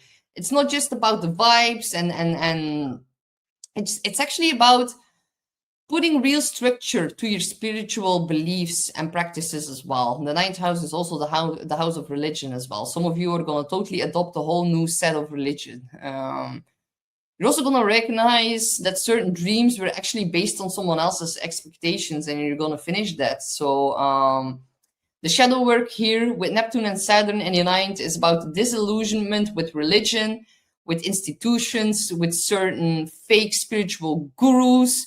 You can feel a little bit lost when all these old truths stop working in your favor and you get a whole rewiring of your belief system. That is not always easy. Be careful about escaping into fantasies about what the future, what you would wish to look like, instead of like really building towards it. Do also not over-identify with being the wise one. Otherwise, you're going to get a karmic retribution for that. So yeah, the transit here is really going to dissolve all of your borrowed beliefs so that actually your own philosophy can emerge again. You're actually learning to be inspired and also to be grounded enough to really act upon that inspiration. And that is where a lot of people lack. So that is actually Saturn that you can use to your advantage here. On April the 26th, Uranus is going to shift into Gemini, and for you, that is going to happen into your 11th house. So the 11th, of course, is about friends, your chosen family, your like-minded people, your soul tribe, your community. It's also about your hopes and dreams. And Uranus here says that your future wants new people in it, and they're going to come out of the blue. Very, very like-minded people. You're going to feel very at home with them. So sudden shifts in your friends groups, joining new communities, leaving behind old ones who are not completely intertwined with your authenticity. You might also become involved in more innovative or unusual circles. Your friends might behave a little bit off pattern. You might discover like a new future vision for yourself, and you are gonna bump into way very exciting, electric, new, stimulating friendships. You're gonna see, and yeah, you're gonna really feel that there's gonna be very quick changes in your group dynamics, and you're gonna feel a desire to break free from your traditional social roles, and you're gonna take on a more experimental, future-focused outlook as well. Friendships are going to break under this one, but they're going to be replaced by new, electric, unusual, weird, aligned kind of people who better fit you. So that's going to be quite fun. You might also feel like you're the different one in society, or you're a little bit of a disruptor or innovator in your field. And also, there's going to be like a voice inside of you that is going to call you towards a new cause or a new movement, and you are going to be the one and the friend who's going to push others to think bigger. Watch out for social burnout, too many events, too many chats, too many causes that you want to fight or rebel against all at once. Do not cut off people impulsively. Do not rebel against your friendships just for the sake of it. Also, do not let like group drama hijack your nervous system. But general, this is really like a very big update in the timeline of your community that is forming, and new people are definitely going to enter your life who are going to match your Leo way more, and not the Leo that you used to be in 2025. So your future is really arriving through like all these new connections, and new dreams are going to be formed with them all together.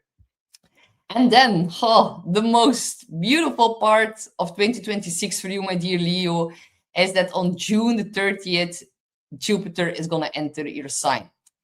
And I know you guys had it in the past. Jupiter enters your sign every 12 years. But 12 years ago, it was actually squared by Saturn, and then the 12 years before that, Saturn was also co-present in your sign. So that weren't the best Jupiter transits in Leo for you. This time it's going to be different, because it's not going to be under any type of scrutiny. It's not going to be under any hard energy. Other planets will leave Jupiter alone. They're not going to like dampen its joyful, frivolous energy in your chart, because this year Jupiter will make trines towards Saturn and Neptune, which is going to be way, way, way better than the previous Jupiter and Leo transits. So that in itself is really something to celebrate. And of course, in your first house, it's going to light up your body, your vitality, your confidence, and your charisma are going to get heightened.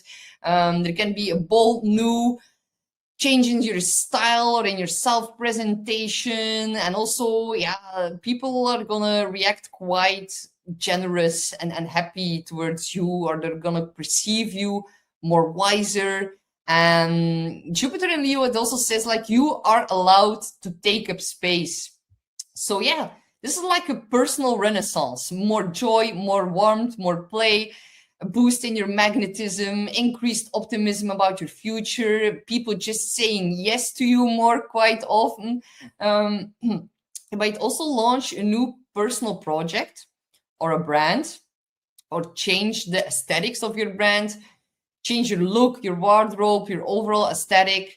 But definitely a lot of you are going to really step into a bigger leadership role, take on a more public role. You're going to be seen, you're going to be celebrated, you're going to finally feel brave enough to show your real self. Because I know, my dear Leo, 2025 and some years before that, with Pluto in the 6th, all you had to do was work, work, work, work. Well, now it's time to have some fun this year. Just, yeah, this is really like your main character transit, but it always comes with a catch. There's also a fine line between healthy self-love and ego inflation and expansion of drama and overperformance or like performative confidence. That is something that you need to watch out for. So do not overpromise, do not overcommit because you feel invincible. Also, do not take criticism too personal. You're going to stand in your power, you're going to shine, you're going to be warm, people are going to be triggered by that. So still, Leo, you are the sign of drama. It is what it is. Jupiter is going to inflate that as well. Just make sure to keep your ego a little bit in check. So it's just going to be to benefit yourself, to steer clear from a lot of drama. Also be careful by using your shine to mask deeper fears instead of actively going towards them and healing them. And also do not forget to make some space for others to shine too, because that can be a little bit overruled by Jupiter in Leo as well. But if you tap into the positive energy, you're going to expand your self-radiance, your self-belief. It's going to support your career, your relationships as well. It's going to make it's easier to say, like, I am ready for more. And your whole presence is going to change. And with that, your whole life changes, because you're going to attract way more positive circumstances, people, and hope in your life. And that is going to be very, very beneficial. But at the other side of the wheel, we still have Pluto newly in Aquarius since last year. And it's still been rewiring your whole relationship sector, and it's going to do that for the next 15 years. So yeah, this is what it is. Other people can react a little bit more strongly towards you. It's like about power dynamics in relationships, with business collaborators, with one-on-one friendships as well. That is all found in the 7. It is actually how you partner yourself with other people. And with Pluto, it is not light energy. It's very intense. It's very honest. It's very all or nothing. So yeah, with the opposition to Jupiter in your sign, you're definitely going to see a shift within the power dynamics of your relationship. Some of you are really, this time, are going to let go of partnerships that cannot evolve with you. People who take your power away, people who try to dominate you, people who do not react very pleasant to all of the joy that you're going to like radiate.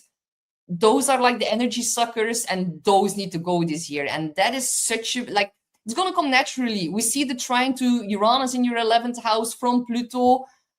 So they're naturally going to fall away. And I don't think you will need to do a lot for that. I think that is just like one of the themes. And it's going to become very obvious who does not have your best interest at heart. And definitely on the other side of that aspect, the ones who are going to fall away are going to be replaced with way more magnetic, way more powerful people.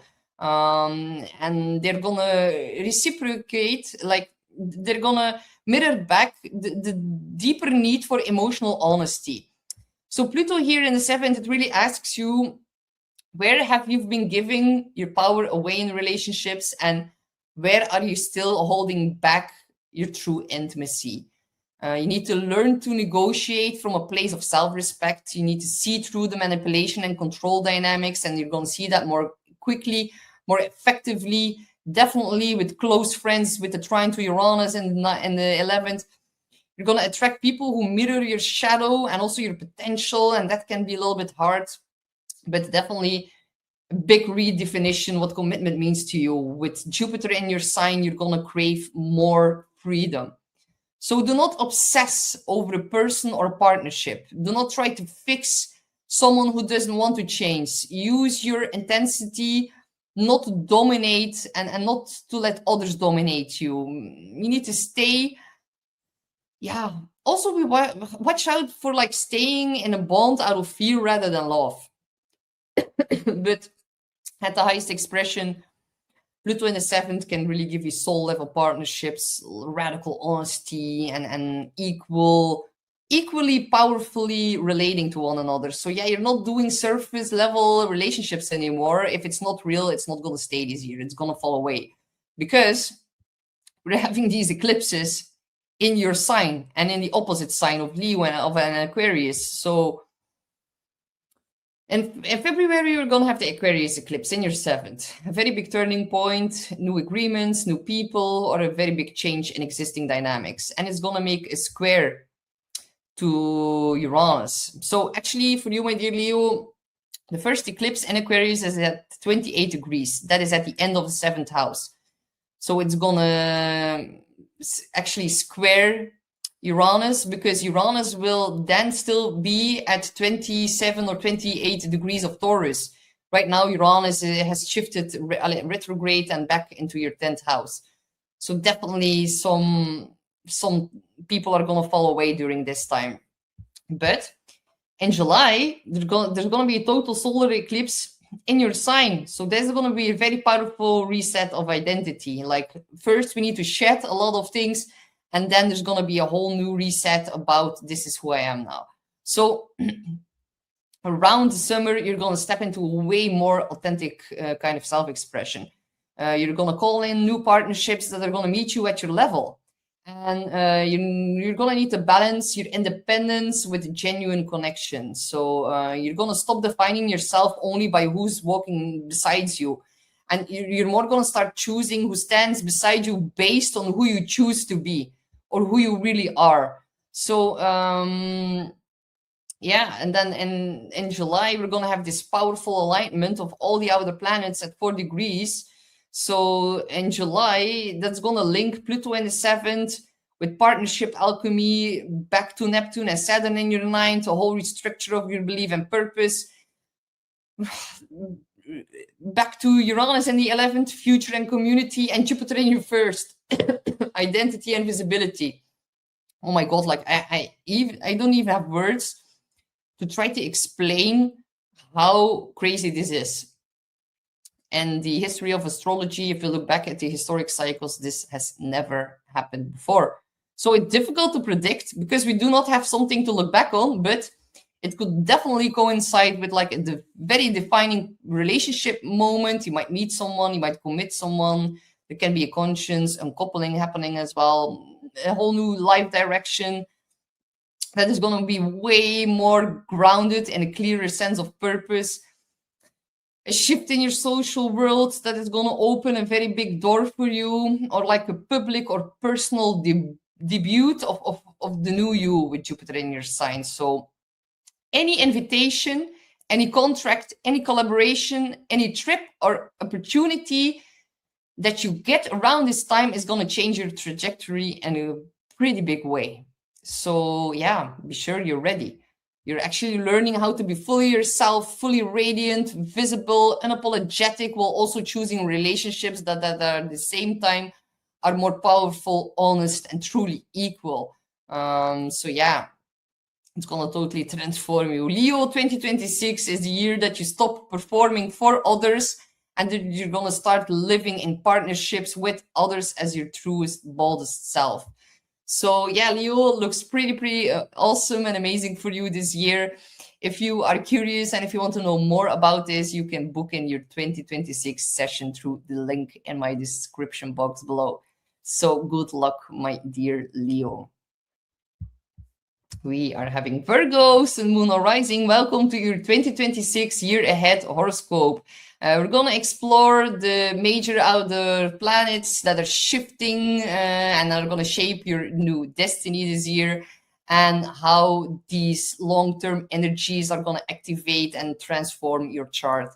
We're also going to briefly look at the eclipses and how they are shifting and what's coming into focus for you this year. We're also having a very powerful big alignment happening in July. We can look at it here in the chart. All the outer planets will be at 4 degrees of their sign. So they're forming a perfect geometric pattern, and it's going to supercharge your purpose. A lot of breakthroughs and evolution. If you have any planets near 4 degrees, especially in Virgo, this year is calling your name in a very big year. And I'm sorry to like say this up front for you, my dear Virgo, but you are one of the signs where Pluto, Neptune, and Saturn are actually going to make a quincunx towards. So if you have any planets, let's say between 2 and 6, 7 degrees of Virgo, then this year might be a little bit more of a difficult year for you. Saturn, Neptune, and Pluto are not happy to talk to Virgo this year. So yeah, do not let this discourage of like, do not let it motivate you. Just know that this year you are one of the signs that is getting a little bit of a roadblock from three major outer planets. So, but still a lot of good things are in the cards as well. But you need to be mindful, especially if you have an early degree, sun, moon, or rising, that you're gonna have some difficult things happening, especially in the month of April with all of the Aries stellium that is gonna kick off in your 8th house. That might be a little bit more of a difficult period for you. But you guys know I'm always making videos about what's happening in your chart, so just follow along so you know in time what you're gonna bump up against. So we're gonna go over a quick map for you. Saturn and Neptune are ingressing into your 8th house in February, Neptune already on January the 26th.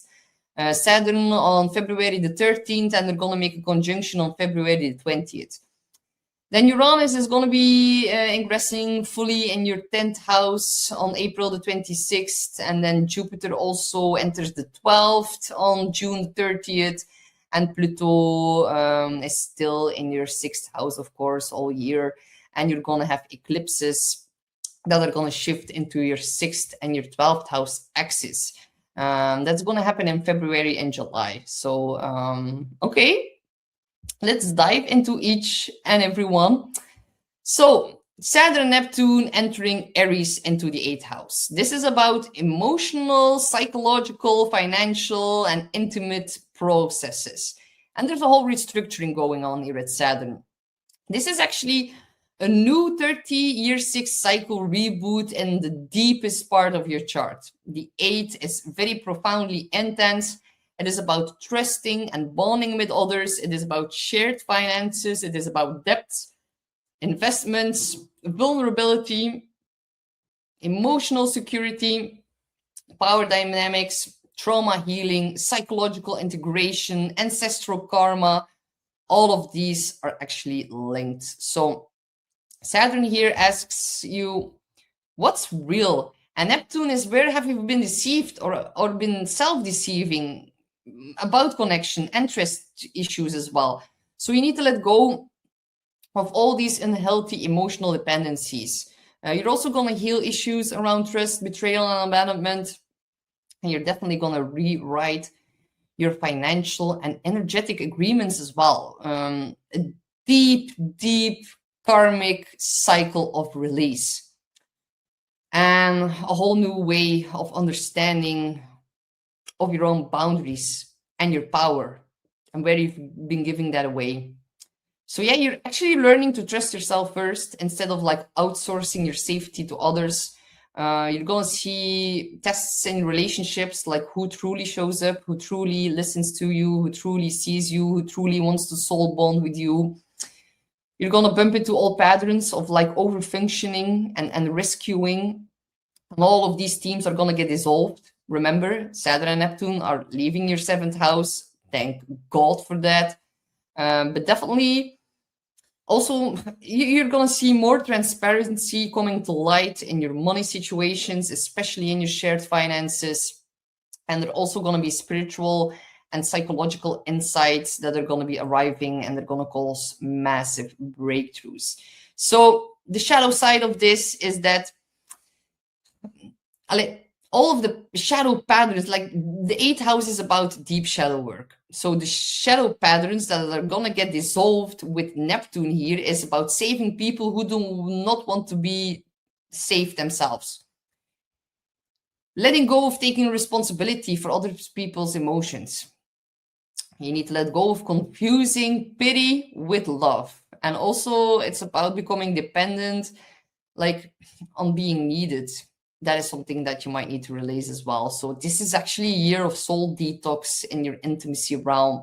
You can open up because you know that you're going to protect yourself if needed, because you've learned to put up stronger boundaries with Saturn and Neptune in the 7th. So your boundaries are going to become compassionate even more, but yet they're going to be strong with Saturn there as well. Enough with the psychic vampiring of other people. That really needs to stop now, and you're going to feel so much more strengthened than that.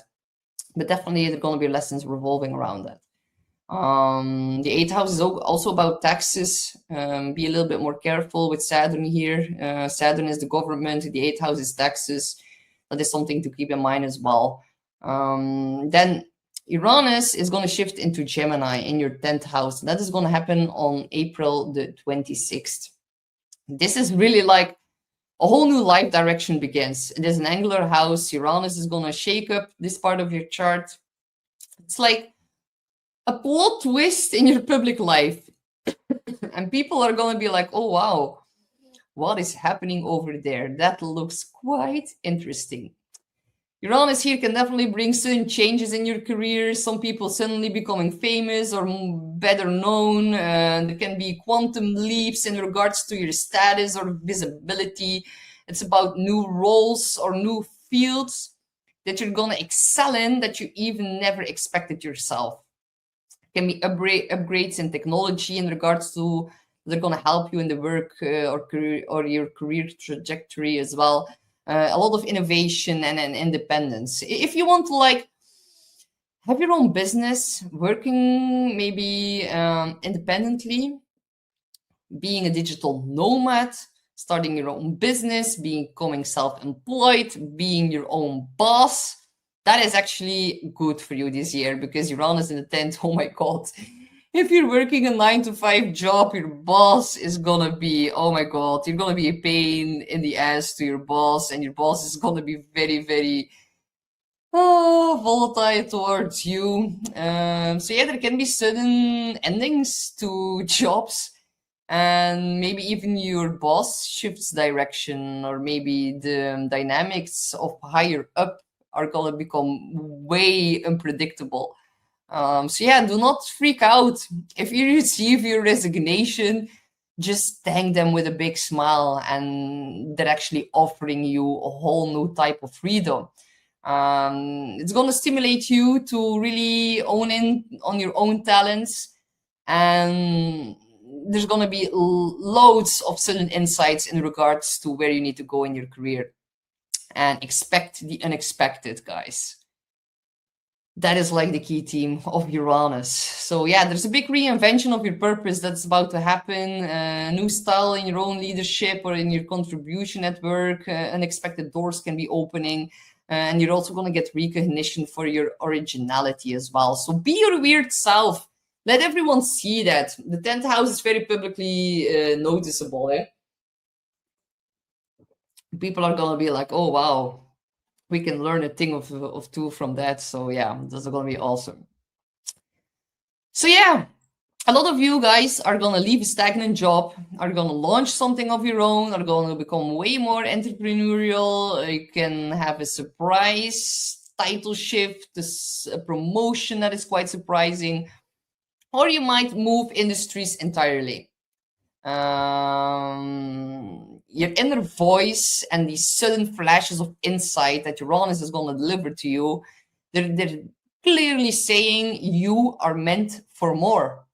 And the universe is saying like, okay, let's shake things up, but also watch for impulsive quitting whenever you feel frustrated. That can be a little bit of a boomerang in your face. You might also feel a little bit burned out from taking on too much change at once.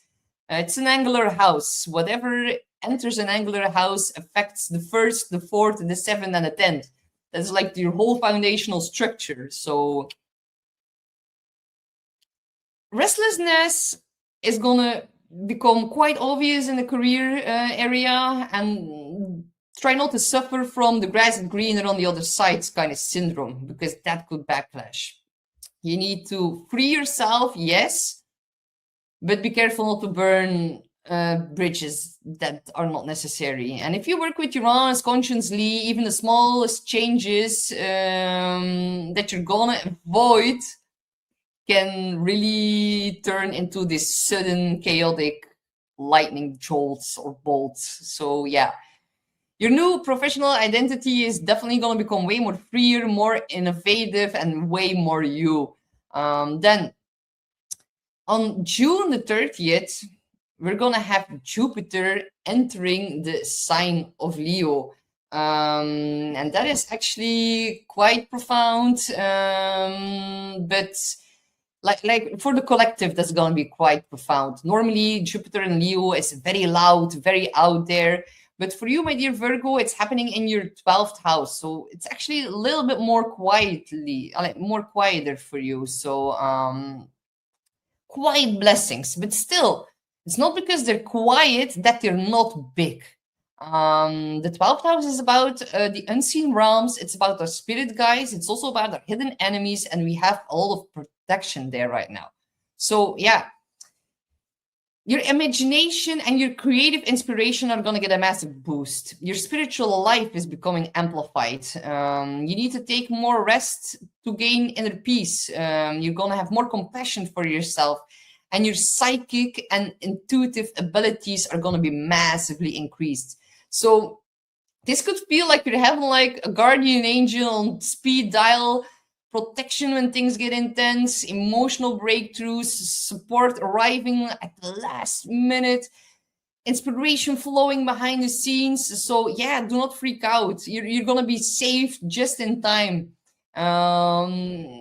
Private wins, things behind the scenes that are massive, that other people are not immediately having a notice from. Secret projects that are developing, more time alone, and really loving that. And there's this deep inner confidence that can be returning, especially with Jupiter trining Saturn and Neptune in the 8th house. The 8th house and the 12th house are very occult houses. So massive psychic upgrade. I cannot wait for this, you guys. I'm like becoming very happy when I see this as a Virgo rising. So you're actually preparing for a major personal rebirth, especially when in the middle of 2027, I would check if it's June or July, but then Jupiter is going to switch over to Virgo. So that is going to be very, very good. The shadow side of Jupiter and Leo is escaping, Jupiter in the 12th house to be exact, escaping problems instead of solving them. Do not do that. Do not over-sacrifice for people who drain you. Do not use your fantasy to, also do not indulge to numb stress. Let go of your martyrdom dynamics, especially with Saturn and Neptune in the 8th. That really needs to stop. And you're going to get lessons about them for sure. But yeah, overall, you're really healing the root causes and not solely the symptoms anymore. And your imagination becomes like the whole engine of your future success. So on top of that, we also, of course, have Pluto in the 6th. It's been there since last year fully, and it's been very uncompromising about what must change in your daily routines and in your energy and how you use it, and your work environments and your productivity, and colleagues trying to take the power over you, and also manifesting in your relationship to your body. Yeah, it's like a purging of toxic work dynamics. It's also about feeling empowered through discipline. There can be a new lifestyle or a new approach to health matters, and also an intense focus and drive towards what really matters, and like reprioritize is what I'm like hearing right now. Pluto, it's the way you're living, and is that actually good for you? So you need to really hone in on the supportive daily habits, and the self-destructive habits are going to get massively exposed with the opposition to Jupiter in the 12th. So yeah, do not overwork to prove your worth. Stress might be manifesting physically if you're overworking. Power struggles with coworkers, being like hyper controlling and perfectionistic in your daily routines or towards your health. Do not freak out. If you channel Pluto in a way, in a better way, you need to rebuild a stronger, healthier foundation. You might also step into like mastering your craft, and you're going to gain more authority in your field, especially with the trine from from Uranus in the 10th to Pluto in the 6th. You are going to reclaim your time, energy, and priorities. And when life gets cleaner, leaner, you're also going to become way sharper in those areas. And definitely very big transformative period in your career trajectory. So that is actually quite positive, because on top of that, we're also having eclipses, and the eclipses are happening in Leo and Aquarius this year, so that's in your 6th and 12th house axis. You need to balance out your mental with your physical health, because you're going to get a lot of work. There's going to be a lot of things to do, new opportunities in your work environment, a whole new daily routine that is getting installed here with the trine from Uranus to Pluto. And then the eclipses on top of that. You be careful about your health by not overdoing things. February, we're going to have the Aquarius solar eclipse in your 6th. Can be a new routine, new job, a new chapter in your health that starts. You can have more collaboration, a whole new work system, but definitely a major lifestyle change in your daily routine. And then on August the 12th, we're going to have a total solar eclipse in Leo. That is happening in your 12th house. That is really a spiritual reset. You might be releasing a very long-standing pattern of fear and the end of like a self-sabotaging pattern, or like you're gonna come out of hiding in some kind of way. So yeah, think about what do you need to release internally so your outer life can actually finally thrive more.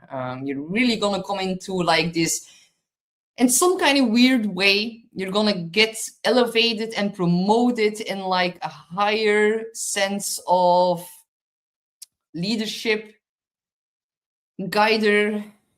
Yeah, there's just something that's gonna elevate your social status this year. Can actually be through more opportunities, but definitely people are gonna really see you with Uranus in the 10th. So make sure they're seeing nice things. Then in July of 2026, what we're also here seeing in the chart, this is the chart for July. We see this very beautiful, it's a marker of destiny. All these planets at 4 degrees. They're all activating your work, your healing, your purpose, your confidence, and also psychological liberation. Like, this is so cool. Like, I have no words to even put this in. We've never seen this before. All of the outer planets at 4 degrees. If you have a 4 degree sun, moon, or rising, you're going to be implicated massively. And that might be even a little bit of a struggle, because 2 planets are going to make 150 degree, and then Uranus is also squaring you. July might be very intense for you. But as we are going closer to July, I'll give you more explanation about what all of this means. But definitely this year, my dear Virgo, you're reclaiming your power, your body, mind, and soul. You need to detox the heavy past from your nervous system. You're going to get freer in your career. All the limits are going to get dissolved, or like are going to shift very unexpectedly. And it's also going to restore your inner strength and faith in yourself. So this year, it doesn't ask you to carry everyone. It really asks you to carry yourself and to fully rise. So if you're triggered to learn a little bit more, you can always book in your 2026 session. You can find a link for that in the description box below. And good luck, my dear Virgo. All right, we have Libra, Sun, Moon, or Rising. Welcome to your 2026 horoscope for the year ahead. So we're going to explore the major outer planets that are going to activate and shaping your destiny for the year ahead. And 2026 is going to be the year where you're going to rewrite your relationship patterns. You're going to choose partnerships that are actually going to support the person you are becoming and not the one you were back in the day. So a quick overview. Saturn and Neptune are going to enter the 7th. Uranus is going to enter the 9th house of beliefs. Then Jupiter is going to enter the 11th house of friendships. And Pluto is, of course, still in your 5th house of creativity and joy. And you're also going to have eclipses through your 5th and 11th house this year. So by July of 2026, as we can see here in the chart, we're going to have a very big alignment of Pluto, Neptune, Uranus, and Jupiter. They're all going to align at 4 degrees. And this is like a once in a lifetime activation. For you, it's going to light up your love and creative passion, your partnership dynamics, your worldview, your purpose, and also your community and your like-minded souls. So it's very socially, very romantically, and also based on spiritual evolution. And that's going to happen all at once in July. So let's break it down transit by transit. And of course, we're going to start by Neptune, that is going to enter your 7th house. It's going to do that on January the 26th. So pretty soon. After that, Saturn is also going to enter your 7th house, and it's going to do that on February the 13th. And on the 20th of February, they're going to make a big conjunction. And it is like a 36 relationship reboot that is about to emerge. And Saturn asks, who actually shows up for you? And Neptune is telling you where you've been idealizing others instead of seeing the full truth. And you're going to have massive lessons in regards to that. So this is really the year of releasing imbalanced or draining relationships. It's about honesty to yourselves about what you need from another partner. You're going to heal a lot of patterns of overgiving or people-pleasing tendencies, and you're going to build new relationships that are going to be equal and more reciprocal as well. So yeah, you really need to choose connections that are more rooted in respect and maturity and honesty as well. So Libra, we know your heart is very generous, but in 2026 is going to teach you that love also requires a lot of boundaries. So yeah, the shadow work that you need to do in the beginning of the year, revolving relationships, will be in regards to taking on others' problems too much, trying to fix that, ignoring red flags due to too much hope or fantasy. You might be feeling a little bit guilty for prioritizing yourself. Well, that is actually the whole case of the transits that are going to igniting your 7th house. And you might also be attracting partners who are in need of saving.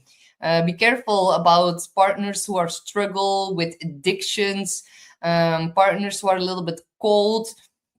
If you're brought up with like a mother or a father or any parent who struggles with addictive tendencies or substance abuse, that might come up. If you've been growing up with a father who was rather emotionally cold to you, then you might be attracting some kind of relationship and you're gonna like repeating that pattern a little bit. So I want to warn you guys a little bit for that. But as Saturn and Neptune are going to separate a little bit later in the year, you're going to gain more clarity, and there's going to be a new vision that forms of the kind of connection that you do truly want. And that is one in mutual devotion with Neptune and shared effort with Saturn, and also kindness and truth that are flowing in both directions. And if you're already in a relationship, it might be time to renegotiate the dynamics. If you're seeking love and if you're single, then the universe is actually clearing space for someone more aligned with your growth. But this is actually a partnership, and it needs to be like a conscious choice and not an obligation. Then on April the 25th or 26th, depending on where you live in the world, Uranus is going to enter your 9th house. So your whole worldview is going to get reborn. And this is like a 7-year era that begins, and it's going to reinvent your beliefs, your future path and also the possibilities, and expect the unexpected in all the realms that I'm gonna touch on now.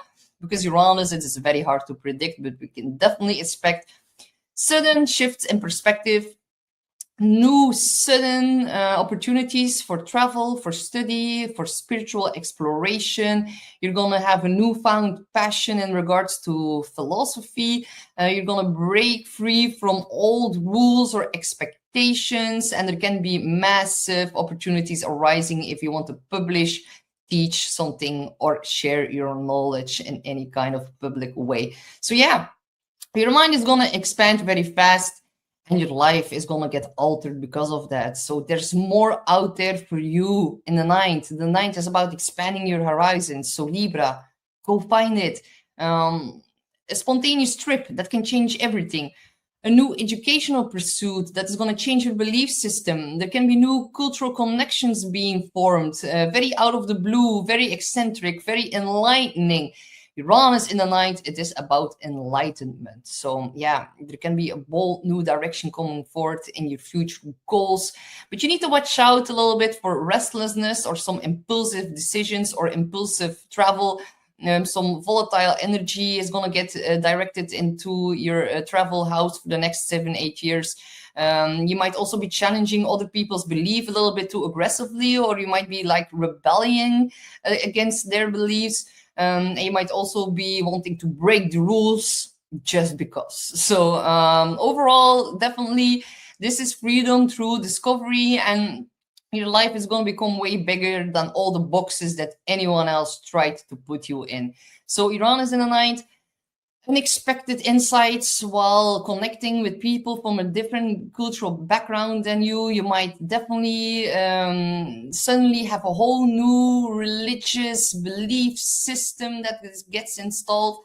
The fact that it trines Pluto in the fifth, yeah, whenever your belief system shifts, your whole self-expression shifts with that as well, and you're not going to have to do much effort for that. It is all going to come quite naturally to you with the flowing trine to the fifth. Traveling with your kids can become very enlightened. Traveling with your partner, unexpected new realms of possibilities are definitely opening up in that area. If we then fast forward a little bit to June the 30th, Jupiter is going to enter Leo, and it's going to do that for you in the 11th house. So the 11th is, of course, your people are found in the 11th. It is also about your future, your social sphere, networking, payout rewards from your self-employment, so your own business, profit from that increasing as well. So yeah, this is actually one of the best transits of the decade, and yeah, it's gonna bring you new friendships, an increase in newfound allies, like-minded people, an increase in finding your tribe. You can take on a larger social role.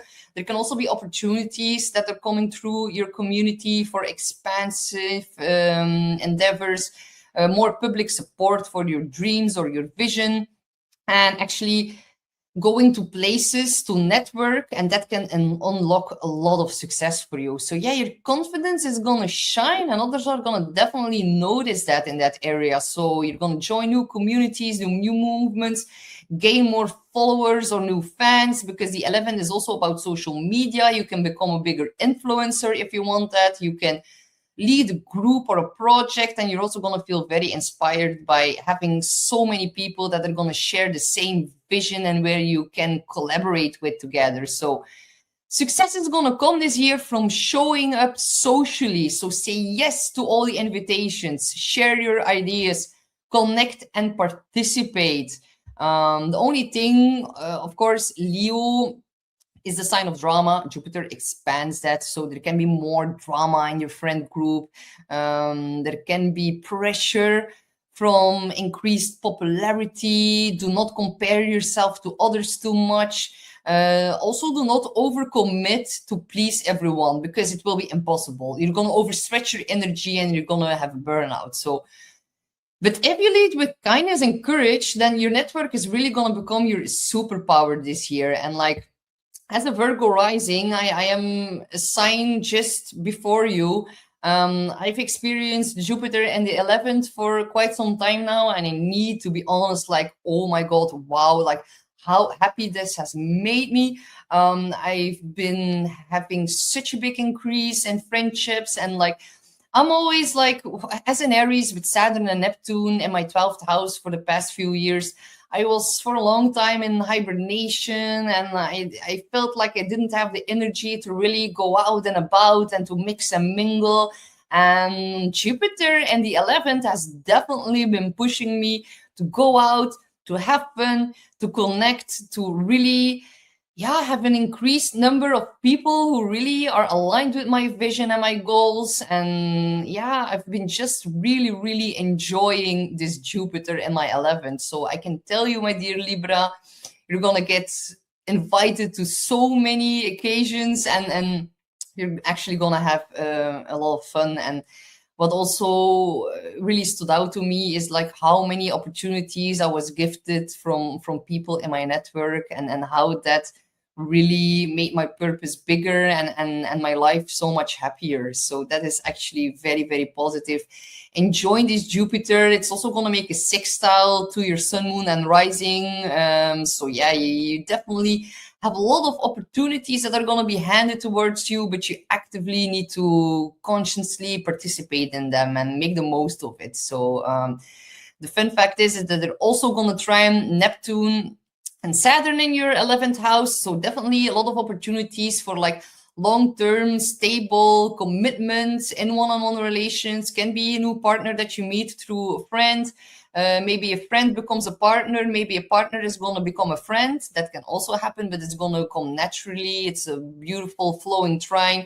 Like whenever we have a trine, we are not battling against the current in our kayak. We are actually going in the flow with of the water, and it's a trine, and it's actually a fire trine. It's making sextiles towards you, and Saturn and Neptune are in your opposite sign, having massive implications for you. So definitely the social realm is going to get a massive upgrade for you. And then Uranus in the 9th, sextiling Saturn and Neptune, and actually making a beautiful trine towards your sun, moon, or rising. You are this year definitely going to break free. This is like a breaking free moment, especially if you have early degrees, sun, moon, or rising. That is very, very important for you, my dear Libra. So Pluto is, of course, also still in the 5th house. It creates a very deep romantic transformation as well. Pluto is sextiling all the planets in your 7th house. Again, very positive for long-term commitment and for attracting like-minded people who share the same vision and that you can have a one-on-one connection with for a very long, stable time. Pluto is going to reveal actually who you are when you stop trying to impress in the 5th. And also what you love because you love it. It's the things that make your heart sing in the 5th. And it's also about where you've held back your authentic self. And now that's going to break free.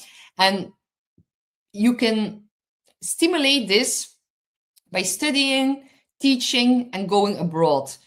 Growth here is also going to come from like honest self-expression, and also from rewriting stories about your worthiness in love. It's also about like healing these inner child kind of wounds in the 5th. And it's also about reclaiming the passions that you once suppressed just to keep the peace. Your heart really wants liberation, and this is a big rebirth of joy. But it's going to require you to let go of outdated identities, let go and release your fear of judgment. And also Pluto is going to help you to end the need for approval. And with the trine to Uranus in the 9th, that is definitely something that you're going to succeed in this year. So any relation that is going to try to dim your light, Pluto, Saturn, Neptune are all saying, nope, no more. You need to be brave in your happiness, and then you're going to succeed fully this year.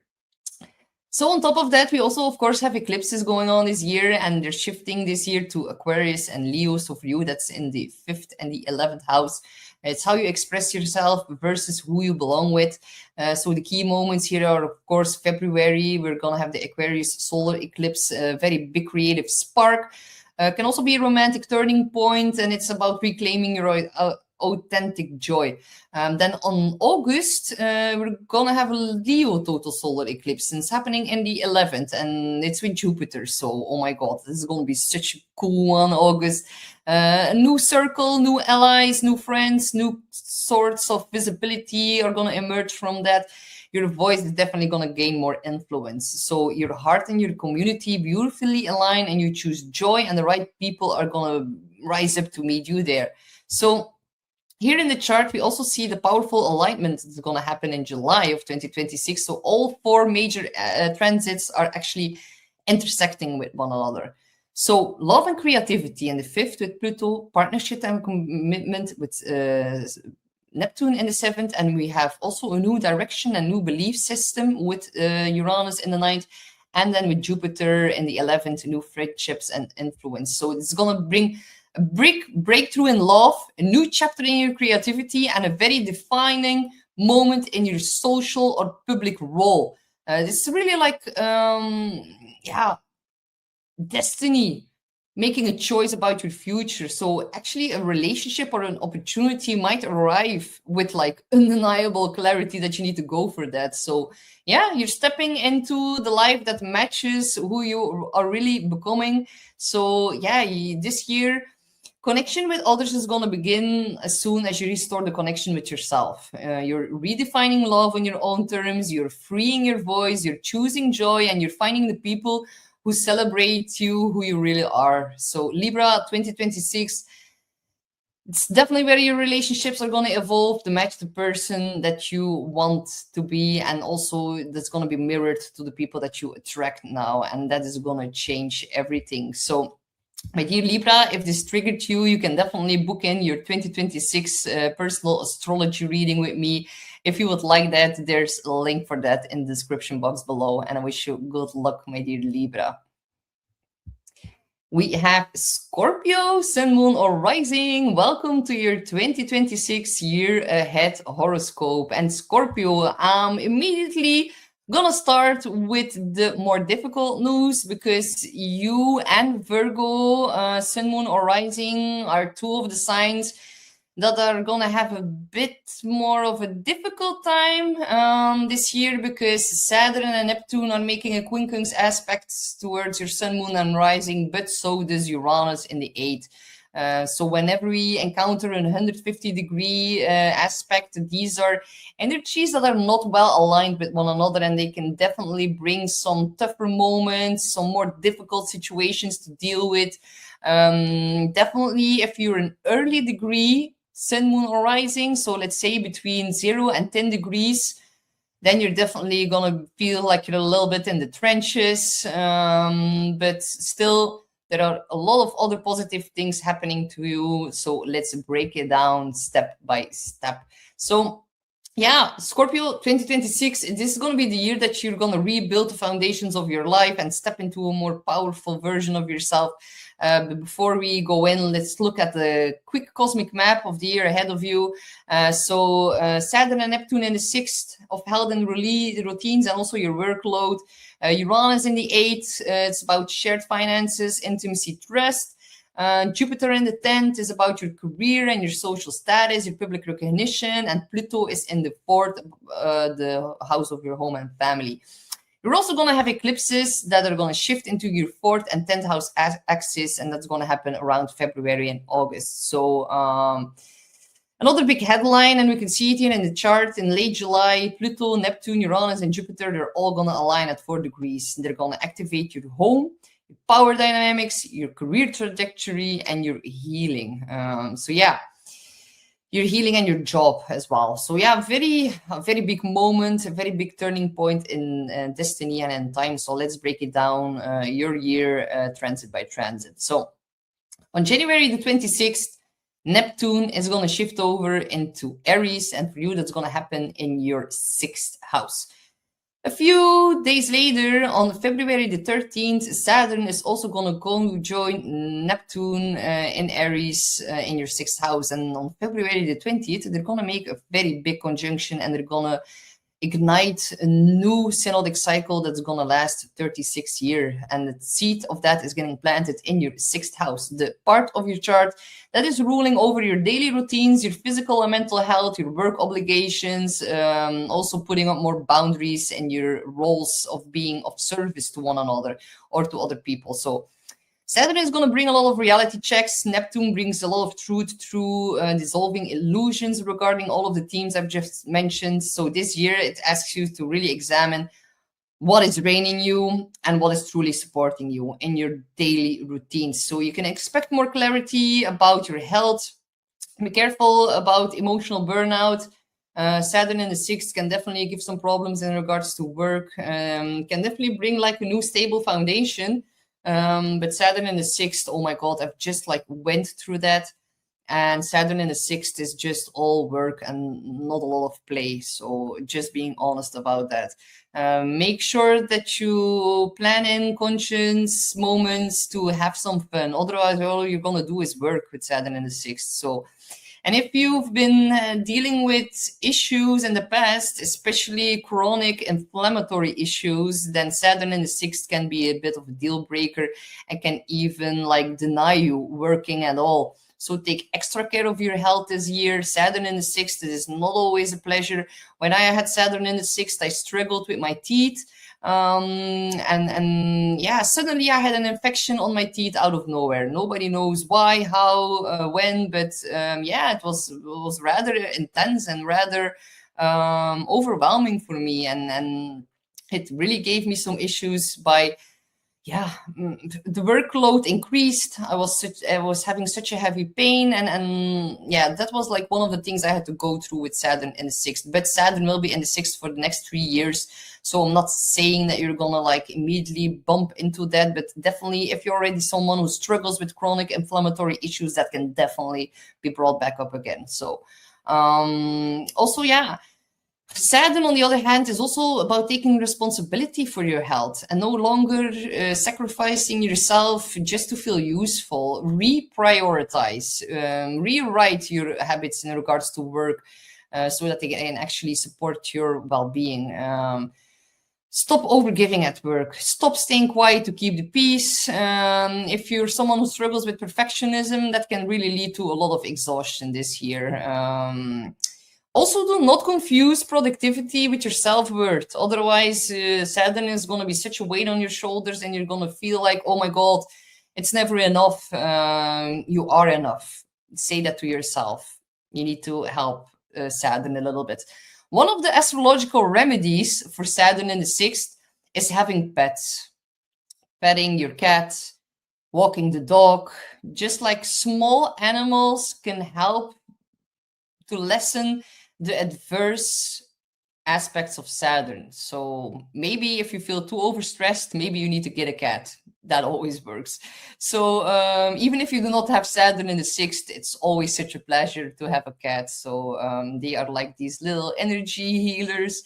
And I think you could really benefit from that this year. So, but you're definitely going to discover that a healthy life is actually designed. It's not accidental, and you might need to put in some more energy into that because your routine, everything that shifts in that right now, is going to become the whole new foundation for your career breakthrough once Jupiter will enter your 10th house later this year. So important to keep that in mind.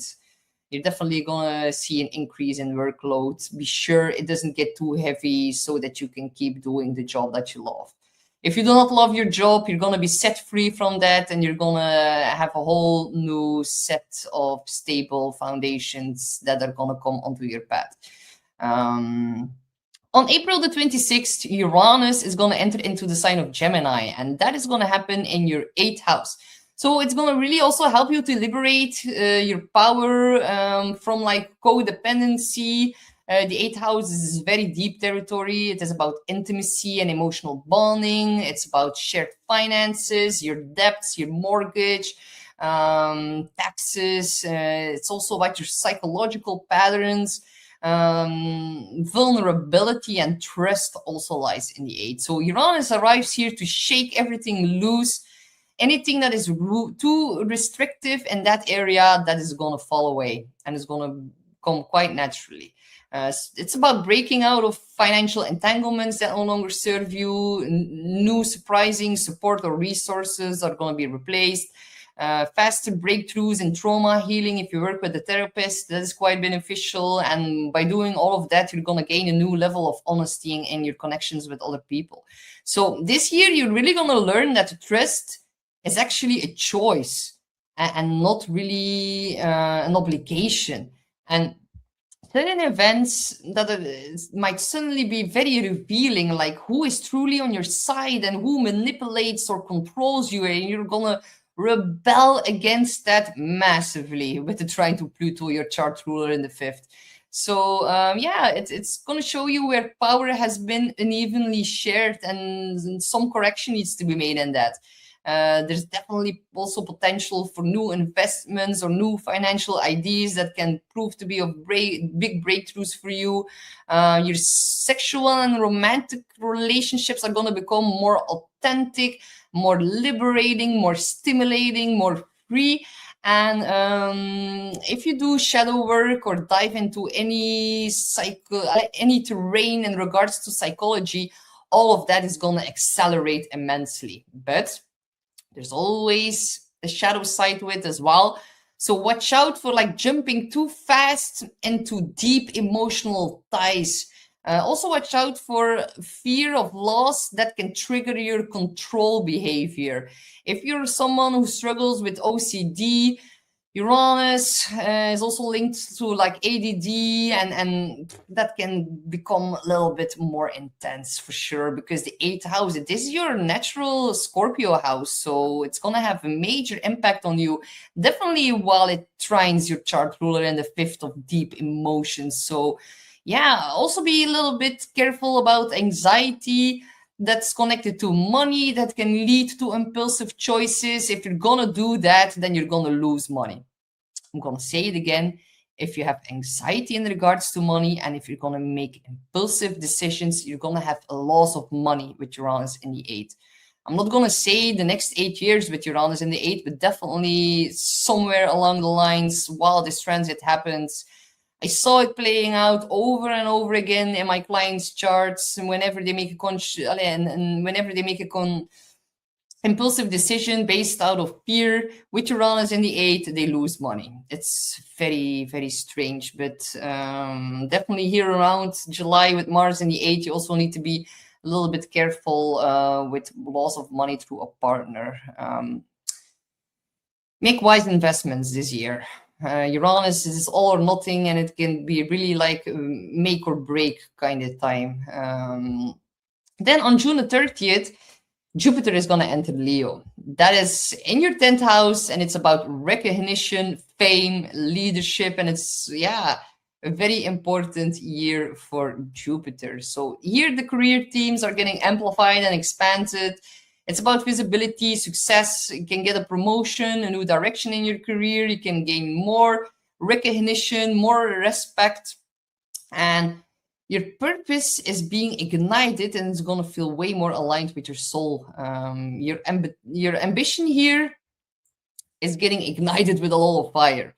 So your confidence is going to radiate, and is going to be amplified as well. So people are going to notice your excellence, and they're going to reward it. So you might step into a higher position, a higher status, some kind of role where you get elevated in. You can launch something and really succeed. You can do marketing and become very known for your expertise. And you're going to be leading more from the heart with a lot of courage.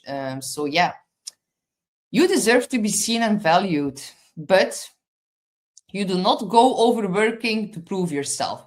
Then it's going to backfire. Do not give in to the pressure to perform, or you're going to overperform. And also be a little bit mindful about ego battles with authority figures. But truly, it's a breakthrough year for you in your career path. So that is very, very positive. Other than that, we also, of course, have Pluto in Aquarius in your 4th house. That's been transforming your home and inner foundation. Pluto really goes to the root, and it's at the bottom of the chart, very sensitive placement. Also, I want to notice, like, if you're an early degree, Scorpio, Sun, Moon, and Rising, let's say between 5, 7, 8 degrees even, Pluto is going to make a square to you this year and the next year. So you need to be careful. And with Saturn in the 6th, you need to be extra careful with your health. You do not want to go overworking and end up in a burnout. Pluto is going to make a square to the early Scorpio Sun, Moons, or Risings, so that's going to give you a crisis somewhere along 2026, especially around the summer. So yeah, forewarned is forearmed. Pluto square, your Sun, Moon, or Rising are the most intense periods of your life. So if you want to know more about that, you can book in a session where we can pinpoint the exact time period and what you can do to lessen its more negative effects. Because Jupiter is also going to square you. So there's a square from the 10th and the 4th to your rising or your sun or moon. It's affecting your relationships, your identity, your home, and your career. So you can feel like you're being really, truly shaken up this year. But still, it all has its purpose. So just you need to trust the plan of the universe. So of course, Pluto at the EC, squaring you, intense things going on within family structures or dynamics. Your childhood conditioning is really giving you like a karmic retribution about how you handle your power this year. Emotional safety might become very hard to obtain this year. It's really about the story that you hold about yourself and where you come from, and that can give a little bit of a crisis moment this year, because it's a very deep soul renovation that happens here. There's probably going to be some kind of shift in living situation. It's about healing ancestral patterns. It's about changing dynamics with your partners or with your family and becoming the emotional authority in your own life. So Pluto, your chart ruler here, asks you what needs to end so that you can feel truly safe to grow and to get out of the snake Scorpio into the Phoenix. So yeah, all the emotional baggage that you've outgrown is going to get released, especially the kind that once made you feel very small.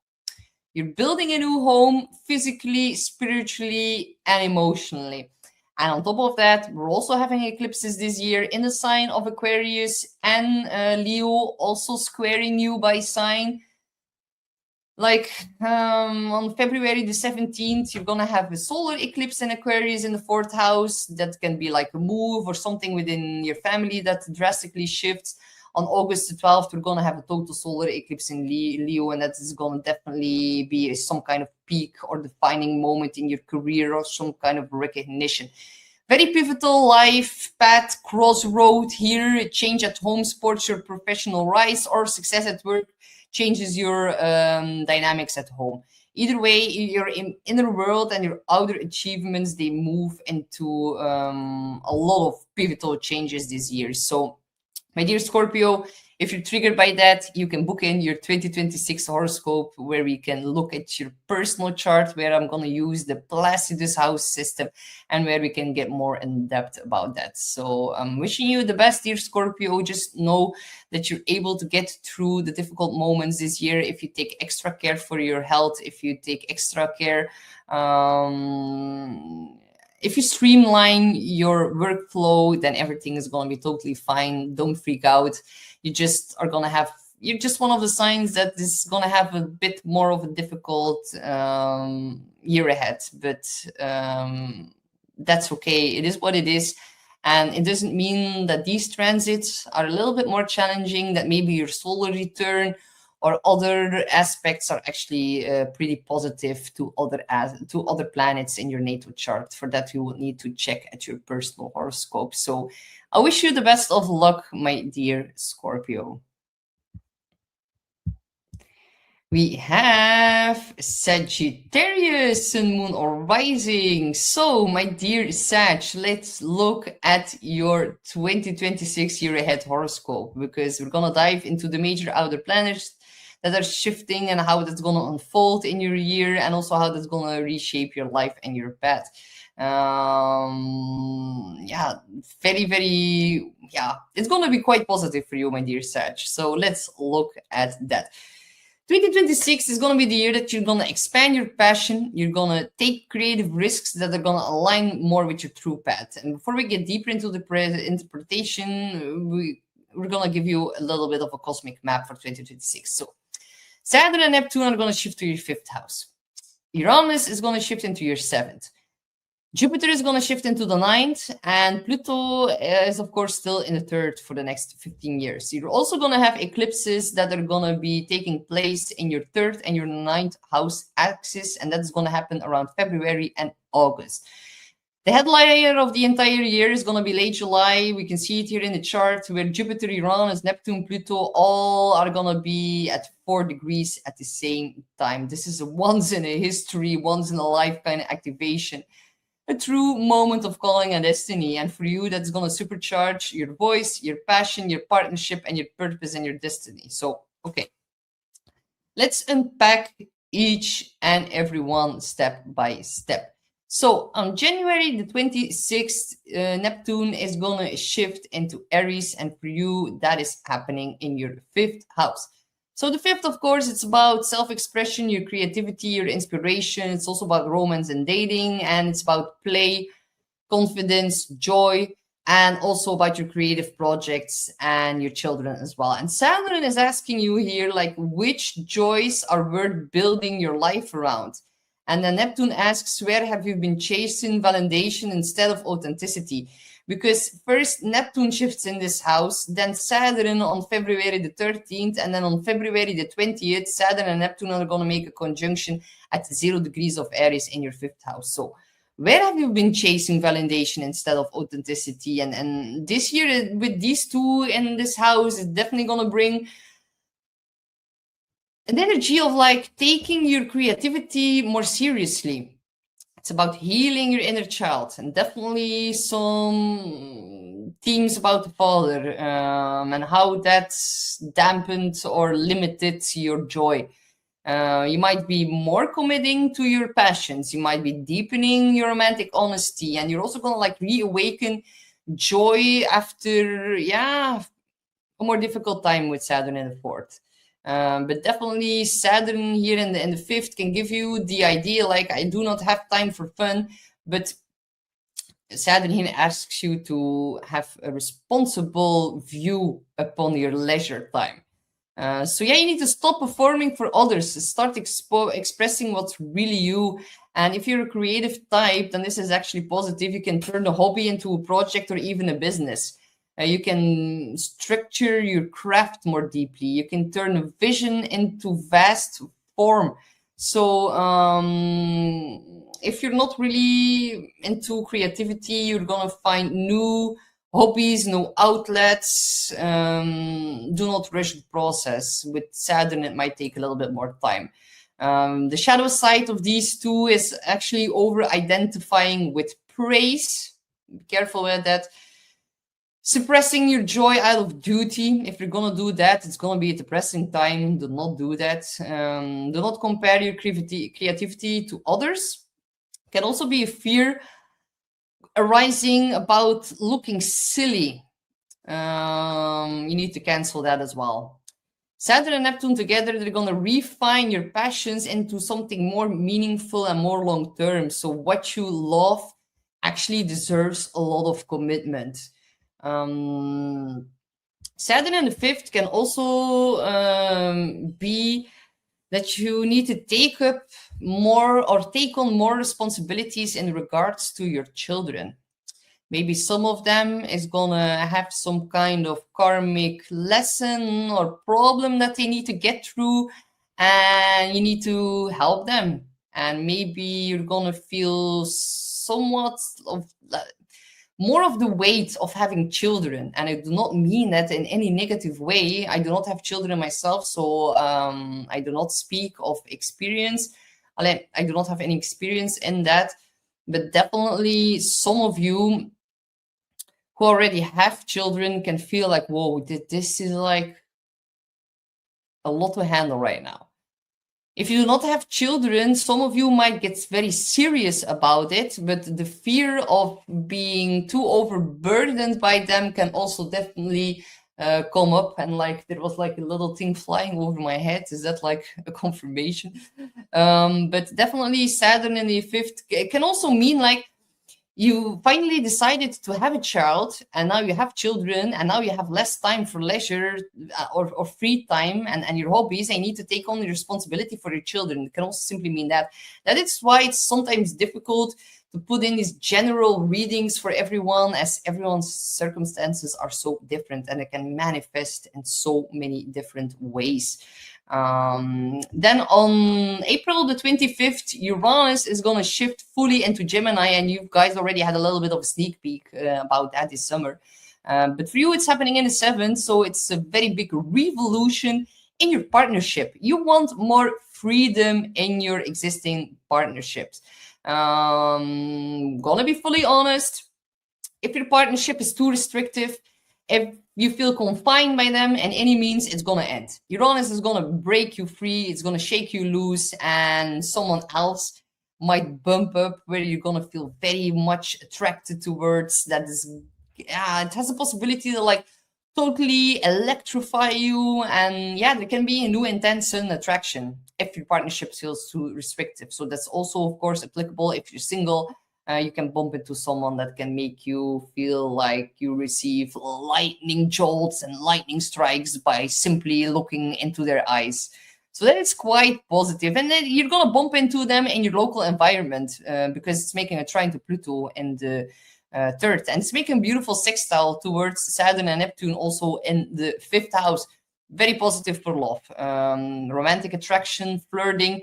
But keep in mind that if you're looking for something stable, Saturn in the 5th can definitely help, but Uranus in the 7th is there's still going to be a very big theme of freedom that will need to be installed or ingrained into your relationship. You're going to need to let them free.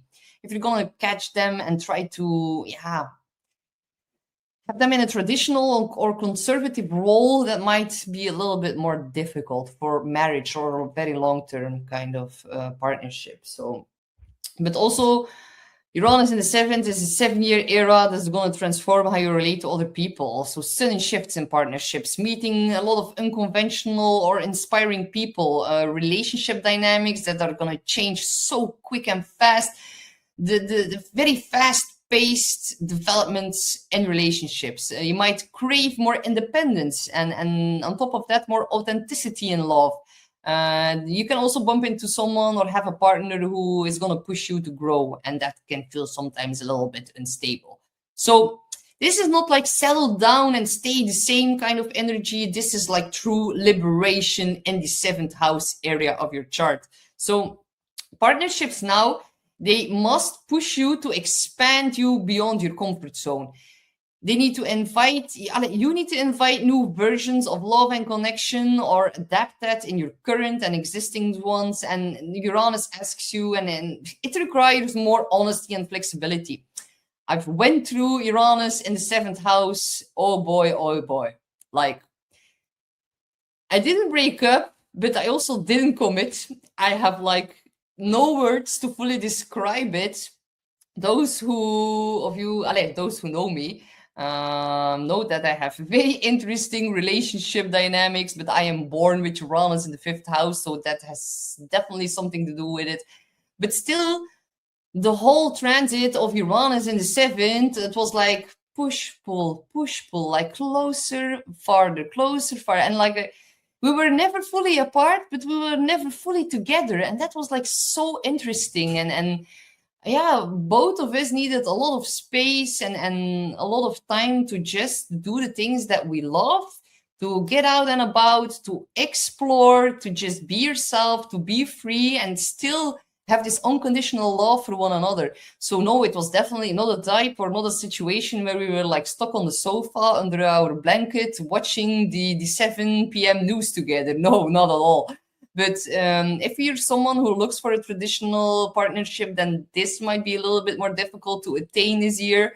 But if you're someone who's very authentic yourself and wants to just be free, enjoy life, you can definitely make it work. But there's definitely some kind of weird energy that is going to be projected into the 7th house, and other people can feel massively triggered by that, because a lot of people actually want such a kind or such a type of relationship where you're not fully together, but also not full, but also not apart. You're like still maintaining your own independence within the relationship, and we are moving towards the age of Aquarius. We all need to tap more into that energy. We cannot claim other partners. Like, my dear Sagittarius, if you're going to claim your partner in the upcoming 7 years, you're going to lose them. Do not try to. Keep them close by setting them free. That is really the best tip that I can give you. And do not care what other people think of that. If they want to have the boring kind of relationship where there's a lot of friction because they're just so bored with one another, no. Let them be triggered. You're actually going to teach them how we are going to relate to one another in the age of Aquarius. So, but people are going to talk about it, definitely. I had so many people talking behind my back during that time, and it's okay. People can learn a thing or two from that. So just know that you're actually here to set the stage and to be free and within your relationship, and you're gonna get that lesson now the next few years, and it's actually a very positive lesson. But the more that you're gonna try to, the more resistance you're gonna show to Uranus, the more it's gonna blow up in your face. Uranus, it is the great liberator, it is the great awakener. So yeah, you're definitely gonna have to be flexible in all of these themes. But I'm sure you, as a Sagittarius who is already so set on freedom and liberation and all of that, that you're gonna succeed fully in that. So I trust you guys completely. And on top of that, now comes the positive news, because your before I wrap up Uranus in the 7th, last thing I want to say is, like, if it limits your growth, then it's not going to be able to stay. But if your partner is actually evolving with you, going through all the changes, through the ups and downs, through the volatile energy, if he or she succeeds in setting you free and in being able to let you remain in your authenticity, then you're gonna experience a love like never before. It is, sometimes people say Neptune is like unconditional love. Yes, all of that, but like Uranus in the 7th and being able to set your partner free and still love them unconditionally, that for me is honestly true love. So it's about partnerships that need room to breathe and room to evolve. So yeah, I'm talking a bit more about this because I know that it's all to handle in the beginning, but you're gonna succeed, because on June the 30th, your chart ruler, Jupiter, is gonna move in a fellow fire sign in the sign of Leo, in your 9th house. Oh my God, guys, celebrate this. Your ruling planet in its home house, it is traditionally connected to the 9th house, the house of expansion. This is huge and very, very cool. It's gonna make you trine towards your sun, moon, and rising. This is gonna be a lot of fun, you guys. It's about travel, adventure, higher learning, publishing, broadcasting, spirituality, wisdom, bigger picture thinking, all of the things that you inherently possess. So yeah, this is really like an intrinsic, I don't know how you say in English, but very, very positive for you guys. It's about like expanded confidence, optimism returning, new opportunities abroad or within learning or studying. If you're in the teaching fields, a lot of success in that as well. Recognition for your ideas, a broader life vision that is going to unfold. You're going to feel way more aligned with your mission again. And this is really a homecoming for you, for Jupiter. So a homecoming for who you really are. And you're going to travel somewhere life-changing. You're going to teach, write, publish or share your voice in some kind of way. You're gonna step into a leadership role. You're gonna break through or have a breakthrough in like some kind of worldview that once limited you. The shadow side of this is becoming a little bit overly dogmatic. There can be ego battles over belief systems, especially with teachers above you who are not really being able to align with your worldview. That can maybe happen. Also be careful that you do not start speaking as if you have all the answers, because that's gonna really cause a little bit of a backlash. But overall, this is like one of the best years of the decade for success, for growth, for expanding confidence. Yeah, Jupiter trine the sun in the 9th house. You're gonna make such an unbelievable cool travel and long distance travel that is gonna like totally rewire your identity on top of that. So that is like very, very cool. So with all of that, we also, of course, still have Pluto in your 3rd house. So your words have a lot of power. It's been transforming your mindset, your communication style, also your relationships with siblings and neighbors. And Jupiter, your chart ruler, is going to make an opposition to Pluto during the summer. So speak with a lot of intention. Intense focus. Increased focus, deeper perception about the meaning of life, perfect for rewriting your mental patterns, eliminate your negative self-talk. You're gonna become such a magnetic communicator. Oh my god, you're gonna, in Dutch we say, je gaat mensen rond je vinger draaien. You're gonna turn people around your finger like this, and they're just gonna like, whatever you say, people are going to take it as truth. So also be a little bit careful so that you're sure you do embody the truth, because people are going to be like, oh, this guy is so smart. He has such a cool vision and I want to be part of that. And yeah, people are going to be attracted to you with the trine from Jupiter to your sun. And then like Sagittarius is positive, a trine for Jupiter, an opposition from Uranus, a sextile from Pluto, and a trine from Neptune and Saturn. Sagittarius, you are one of the signs that is actually going to have a way, way better year this year. So that is very, very positive. Your voice is really going to become a big force during the summer. And when you write or speak, like when you write, people feel it when they read it, and when you speak, people are gonna listen. So just be mindful to not use sarcasm as armor. Words can really cut very, very deep, deeper than intended with Pluto in opposition to Jupiter. And also do not assume that your belief is like the universal truth. But definitely words that are gonna be very liberating. So on top of that, we of course also have the eclipses, and they're also gonna be in the 3rd and the 9th house axis, the axis that I just like talked a lot about. Your mind and message in the 3rd, and your worldview and future path in the 9th. The key moments in that are of course February the 17th, Aquarius solar eclipse in the 3rd, a new storyline begins. There can be a new idea, a new message. A message is gonna reach you that's gonna mark a whole shift. Can be having something to do with your partner, because the Aquarius solar eclipse is going to square its ruler Uranus, and that can be quite volatile, to be honest. August the 12th, you're going to have a Leo total solar eclipse in the 9th, so a bold new leap in your visibility. If you need to be on stage in some kind of way, or if you need to publish or market something, oh my god, this year is going to have massive beneficial energy for you. So yeah, realignment, what you learn changes what you believe, and what you believe is going to change what you pursue. So the world like it's better. Your voice is going to travel farther or further. So then the powerful alignment in July is going to like shake everything. Like you are meant for more and you are ready. This is such a big marker of destiny.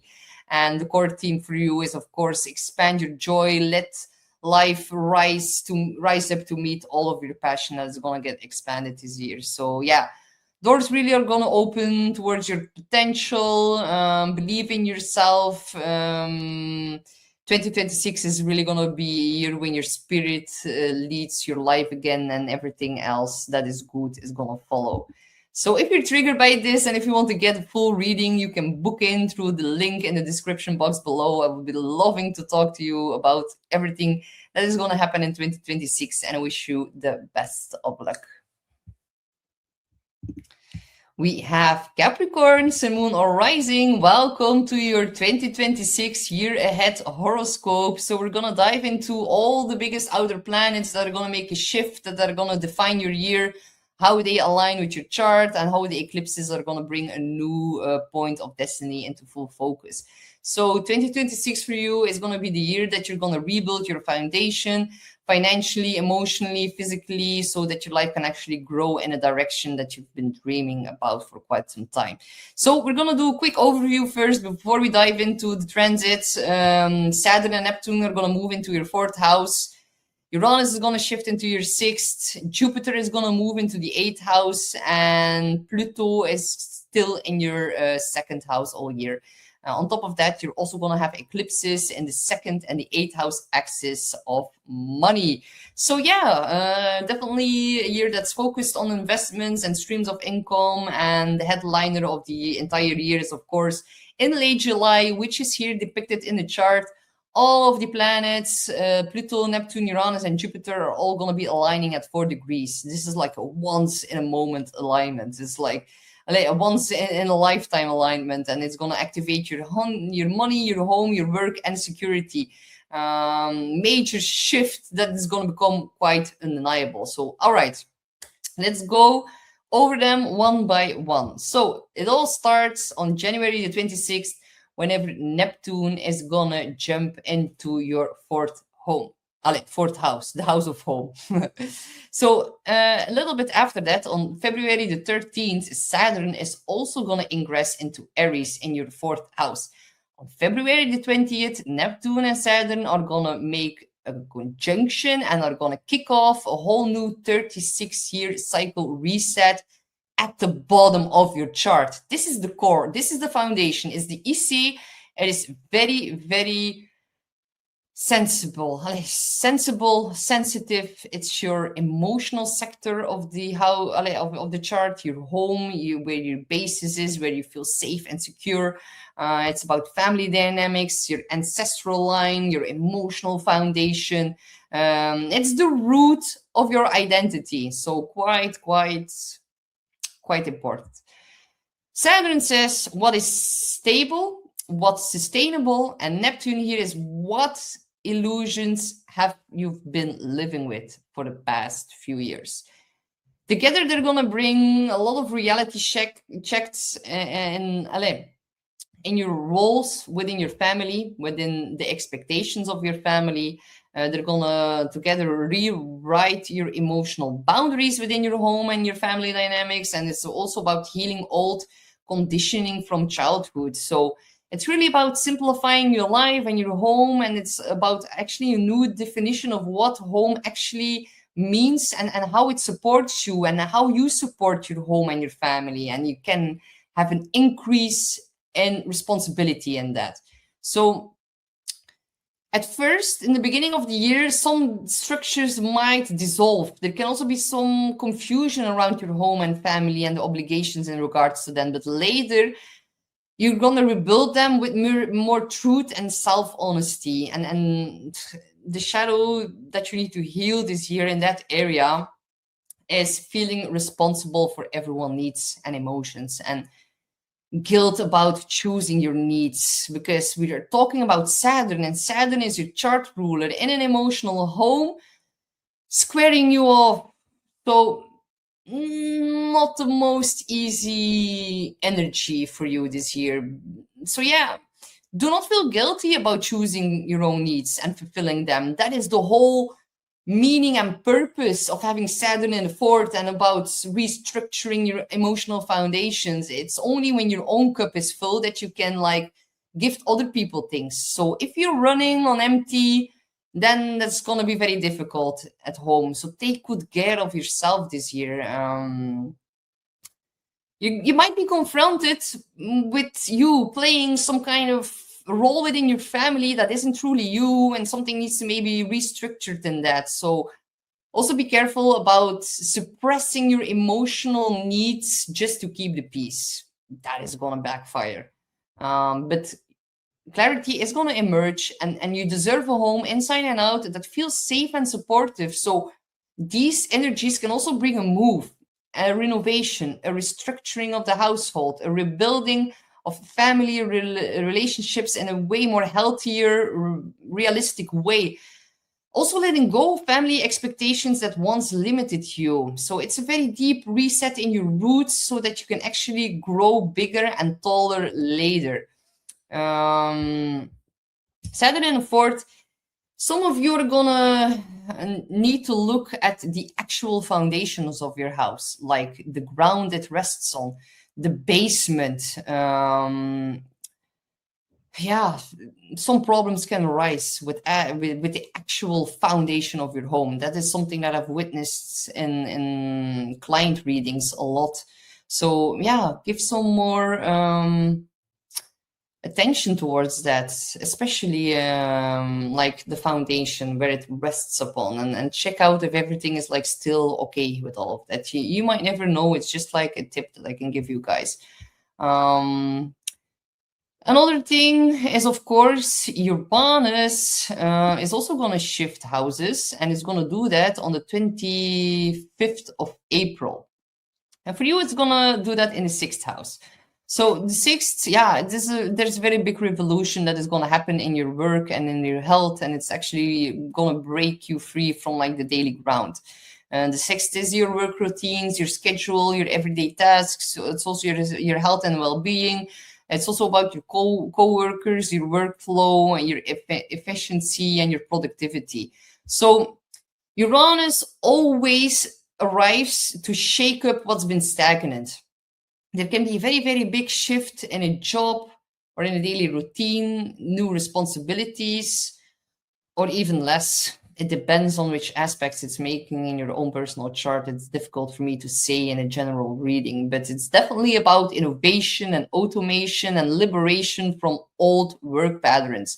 You need to implement a way healthier rhythm for your body, and you need to really hone in on your nervous system. That is going to be important to take care of. It's in the sign of Gemini. It's very, very busy. Do not get like a burnout from like overstimulating your body. So yeah, it's also about having freedom in your daily life and in your routine. Some of you are really going to crave more flexibility within your working hours. Some of you are going to start to work remotely. Some of you are going to want to become self-employed. You're going to need to learn new technology that is going to support your work. But rest and well-being are definitely going to need to be at the center of all of this. You need to really watch out for like volatility within your schedule, erratic rescheduling, and that is going to give some spikes in stress. You might feel a little bit more restless or trapped if you're at a confining job. If you are at a job that is like limiting or confining your authenticity, you're going to be so fed up with that this year. It's not going to be normal. Do not ignore symptoms in regards of your body and health that are leading towards burnout. Some of you are going to become so overwhelmed by the increased activity that you're going to start to procrastinate, or that you're going to feel like your focus is getting scattered a little bit. These are actually important clues. When your body complains, then your life really needs like some kind of upgrade, rewiring, or a redesignation, or like redesigning or something like that. So yeah, just know that Uranus here is telling you that you deserve a life that supports your energy and not something that drains it. Be careful for your health, definitely in regards to the mind. It's what I see here is a lot of restless mental activity having a negative effect on the nervous system. Then more positive news on June the 30th. Jupiter is going to enter the sign of Leo. And for you, that is going to shift from the 7th house into the 8th. It's about deep soul bonding, expansion in that, financial abundance. The 8th house is about shared finances, investments, debt, mortgages, business partnerships, intimacy, emotional vulnerability, trust, support systems. Trauma is all found in the 8th. Jupiter is going to bring a lot of help and resources whenever you need them. You can have a lot of luck through some kind of collaboration. You're going to bump into partnerships that are going to go way deeper. It's also about healing old fears around the being too dependent on others. So codependent issues can actually in the beginning first be amplified so that you really notice them, and then Jupiter can set you free from that. Big healing around old fears, and also new financial opportunities that can feel quite big. Be careful. Jupiter in the 8th is amplifying and increasing, so it can definitely bring an increased, the flow of money is getting increased, but so is gonna be like an increased spending behavior. The more you earn, the more you're gonna become, more eager to spend more money as well. So that's the catch here. You only have Jupiter in the 8th for like a year, from the middle of 2026 until the middle of 2027. So focus on saving. This is going to be a year where you can gain more money, but make sure you don't spend it as fast as it flies in. So yeah, because it's in the 8th, it can also mean a financial breakthrough for your partner. You can also get better terms in regards to your loans, or your mortgage, for example, and you can also build a lot of wealth through collaboration with your partner or other people, a business partner as well. By all of that, it's also going to have a very massively well implication on a new level of emotional intimacy and trust issues getting resolved as well. So yeah, whenever I had Jupiter going through my 8th house, that was such a psychologically profound year for me. Like, I had a big increase and money coming in, but I've spent a lot of that on therapies, on diving deep into myself and to getting myself better, getting to know myself deeper, really investigating my own soul and why I had certain triggers, why I had certain desires. And that taught me so much. It has set me free from like these binding chains, and I was able to stand more fully in my own power. And I'll never forget the year that Jupiter went through my 8th house, because that was such a profound intrinsic level kind of change that totally rewired my identity as well. It was actually a very profound year, so that is very welcoming energy. Patterns that you've been stuck in for such a long time, you can work through them quite easily and quite fast with a therapist with Jupiter in the 8th.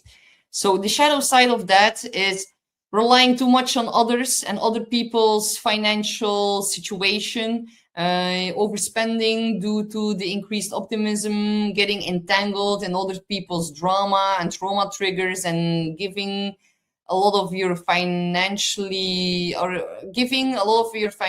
wins out of guilt. Not let them manipulate you on that level.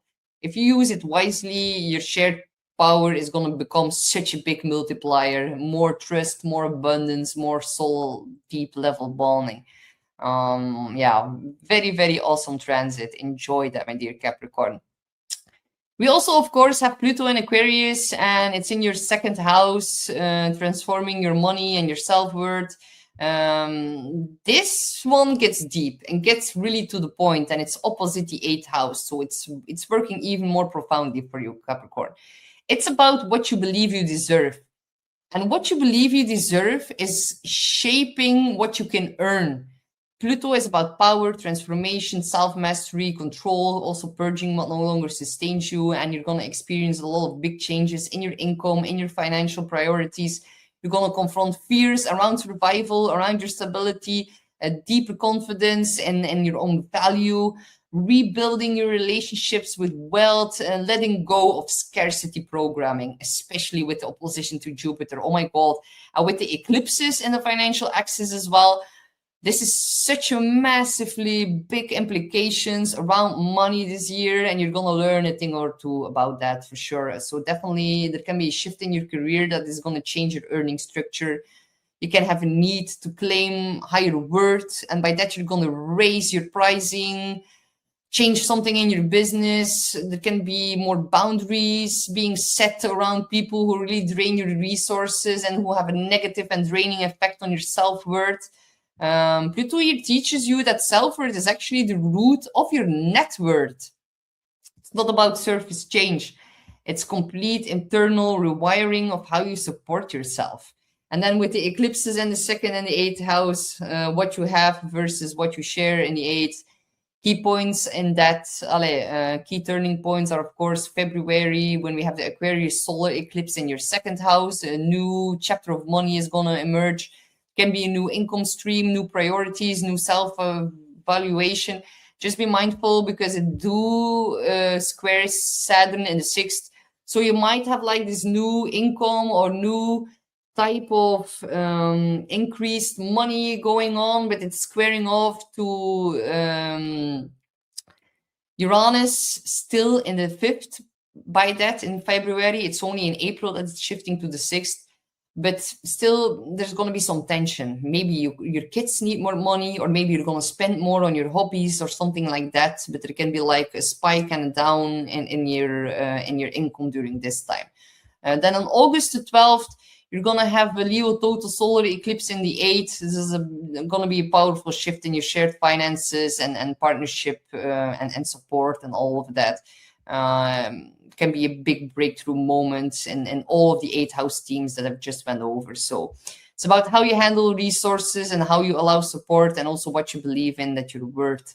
So you're no longer building your life on insecurity, you're actually doing it on capability.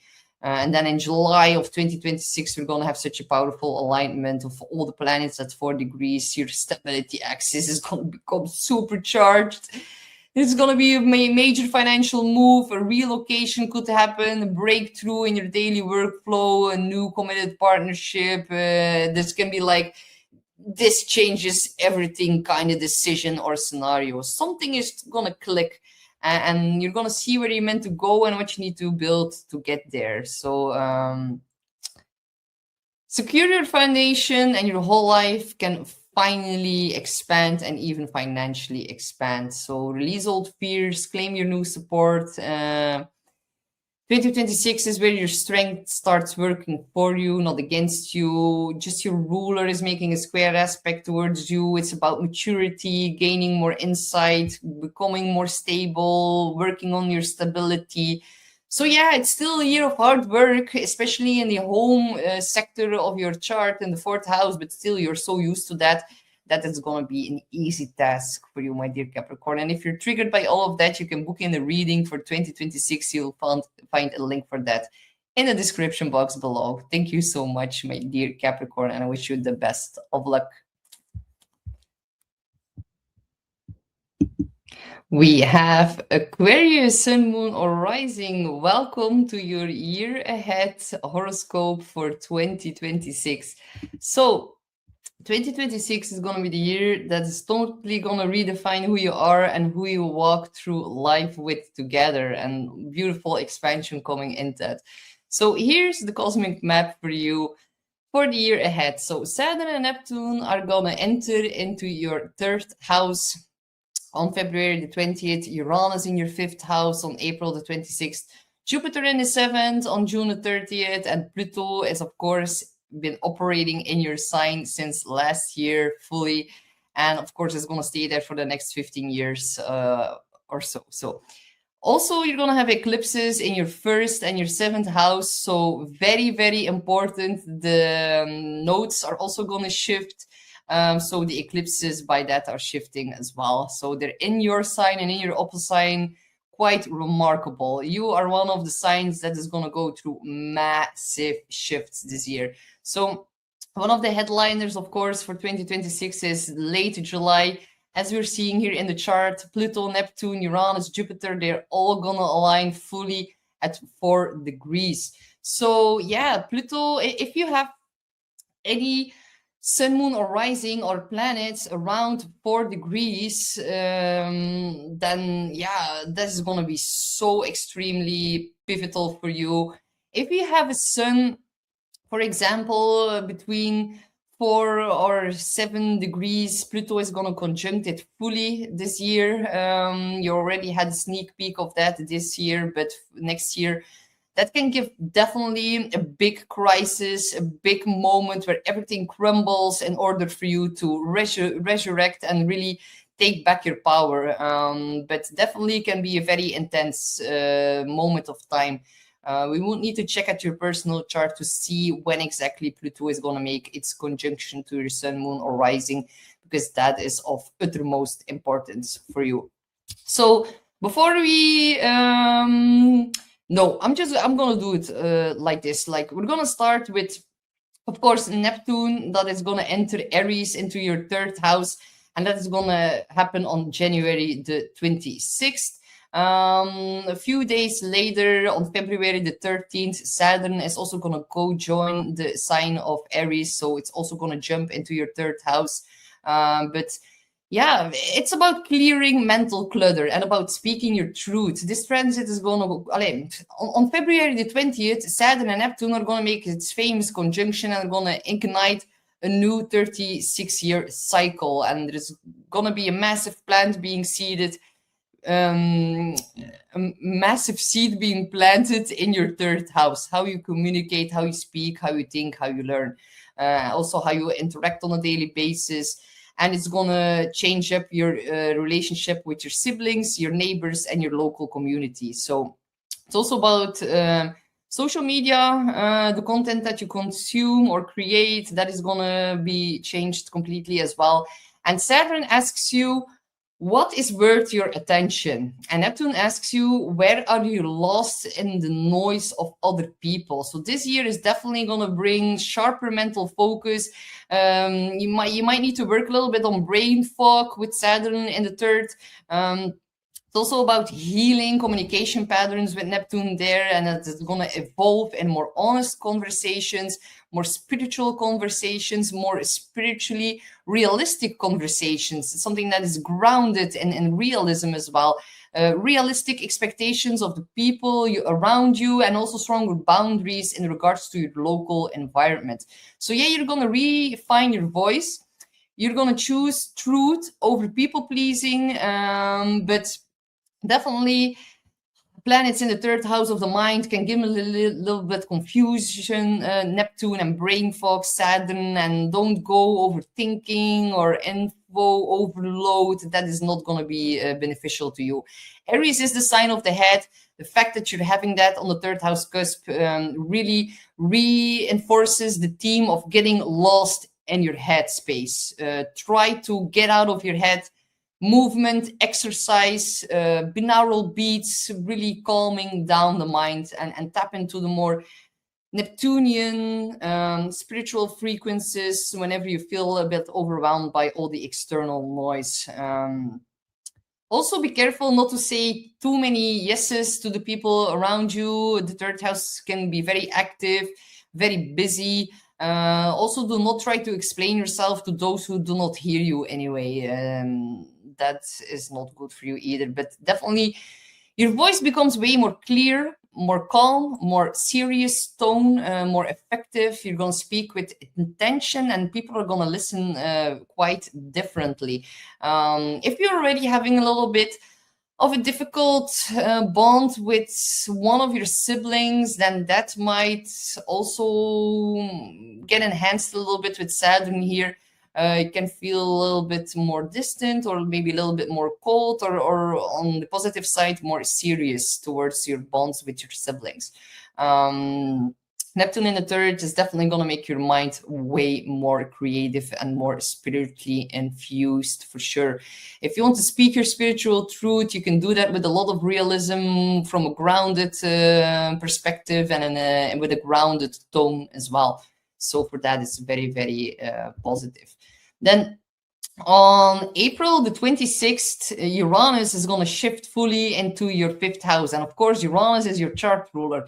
The 5th house, the house of joy, passion. It's making beautiful trine to your sun, moon, or rising, especially if you're in the earlier degrees of Aquarius. And with Pluto on top of you, making a trine to Uranus in the 5th, you're going to break free. You're going to be so unapologetically yourself. You're going to speak your truth. You're not going to take no for an answer with Saturn also in the 3rd. And like, it's actually quite positive here. The beautiful air trine between your sign and the sign of Gemini, the 5th house, new passions and hobbies. You can have this unpredictable inspiration, like inspiration that is coming out of the blue, new opportunities for dating, dates that can feel very exciting and very authentic, where you can be your fullest, weirdest self and people are gonna love it. It's also about reclaiming the inner child, breaking your routines through adding way more eccentric fun and adventure into it. And the transit here, Uranus in the 5th, it says like, if it doesn't light up my life, then why am I doing it anyway? And yeah, your creativity is become way more electrified. You're gonna experiment more, you're gonna surprise yourself and definitely other people. And you're gonna allow your quirks to shine out loud. And if you have children, they might also go through these unexpected, liberating changes, and they're gonna inspire you to do the same. Watch out for pleasure seeking in an impulsive way. You might start many new projects, but finish few. You might pull away from some friends during self-discovery in order for you, like if you feel confined by friends and if they do not let you fully express your weirdest selves, then you're gonna break free from that. Also be a little bit mindful about overspending on fun or creative hobbies, but this is actually a big reboot in all of the joyful things in your life, so that is so positive. The fact that it trines you, very liberating effect. You can start a new hobby in which you like really introduce yourself or get to know yourselves better. You can have a new kind of romantic spark or attraction that is gonna show you your weirdest self and where it can like fully come true in the relationship, or your kids can behave a little bit more rebellious as well, for sure. That so yeah, keep that in mind. Then on June the 30th, Jupiter is gonna enter the sign of Leo in your 7th house. So Jupiter has been operating in your 6th house all the way up until the end of June of 2026. That has been giving you like a massive increase in workflow and duty and service towards others. That is going to come to an end, and then Jupiter is going to give its blessings into your 7th. And I like it better in the 7th than in the 6th, to be honest. So this is going to be one of the best years from the middle of 2026 until the middle of 2026 for expanding relationships. You're going to attract supportive allies. You're going to bump into collaborations that can open doors. Your attraction for long-term commitment is increased. Your visibility with others is amplified. You're going to attract partners that can feel very, very distant, and they're going to be very, very wise. You in yourself, you're going to become way more magnetic. Your confidence and warmth is going to shine through. Others will want to be near you. They want to work with you, collaborate with you, invest in you. So this can definitely bring a soulmate level connection. Can bring a lot of success with your clients or in business. People are going to cheer you on. If you need to be on a stage, people will be applauding for you. Or if you're already in a relationship, that can deepen, that can even enter a whole new chapter of commitment. So the shadow side of this, because Leo is the sign of pride, there can be a little bit ego clashes. There can even be jealousy that is going to be projected onto you, or you're going to project that on other people, because Jupiter is going to make an opposition with Pluto in your sign. You might be idealizing others a bit too quickly. You might not see the full truth immediately. You might rely a little bit too much on external validation. So these are the themes where you need to keep yourself a little bit more in check. With Pluto in your sign, you're like extra intense for the next 15 years. So keep that in mind as well. But the healthy Jupiter in Leo really invites partnerships that are going to expand your life. So really say yes to the people who support your growth and not limit it. Jupiter in the 7th, it is so cool. You can like bump into a new best friend. You can like really have this expansive connections that are going to really help you on the next leg of your journey, and that is so positive to see. And the fact that it's opposing your sign, it will be opposing your sun, moon, or rising, sort of very, very, very beneficial time. So make good use of that, my dear Aquarius. Then Pluto, of course, is still in your sign. A rebirth of your identity is still in full force. Pluto is actually transforming how you show up in the world, how you carry yourself, what you project energetically. Also, yeah, it's about a whole new way of becoming. So Pluto is redefining you from the inside out. So you're going to step into a higher position of influence, releasing all the labels and the roles that are no longer fitting you. You're going to become more fearless and more empowered. You're going to also confront a lot of old self-images, and you're going to have a way deeper understanding why you were that certain person in the past and how you are evolving right now. You're going to see very strongly how your presence is going to affect other people, and other people with Jupiter in the 7th are going to project and react quite strongly to that. So it's intense, but it's powerful. And when you know your worth, then you stop apologizing for your existence. And that is definitely going to be the case for you during the summer. The shadow side of this one is, of course, Pluto in your sign can make you fear losing control. You can have more power struggles with others, like a fight for who has the power in the relationship. You can also begin to over-project your identity. You can also project old wounds into new situations that are going to be triggered by Jupiter with the opposition to Pluto. But once you trust your transformation here at Pluto, then your aura is going to become like unshakable, and you're going to own your space, and you're going to claim your worth, and you're going to claim your power, and you're going to stop giving it away to other people.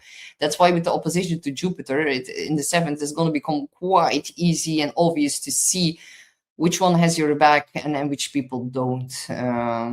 If you are in a confining relationship, and I don't know if I already mentioned that, but Jupiter in the 7th can free you from a restrictive partnership for sure. And then it's going to be, all the people are going to fill in that spot, who are going to become more open-minded, more freer, and more wiser. So that is actually very, very, very positive. On top of that, we're also having, of course, the eclipses in your sign and into the sign of Leo. So very faded shifts, how you define yourself in the 1st and your key partnerships in the 7th. And key turn points and time are, of course, February the 17th, we're going to have an Aquarius solar eclipse in your 1st house. This is a very bold rebirth and a new chapter for you.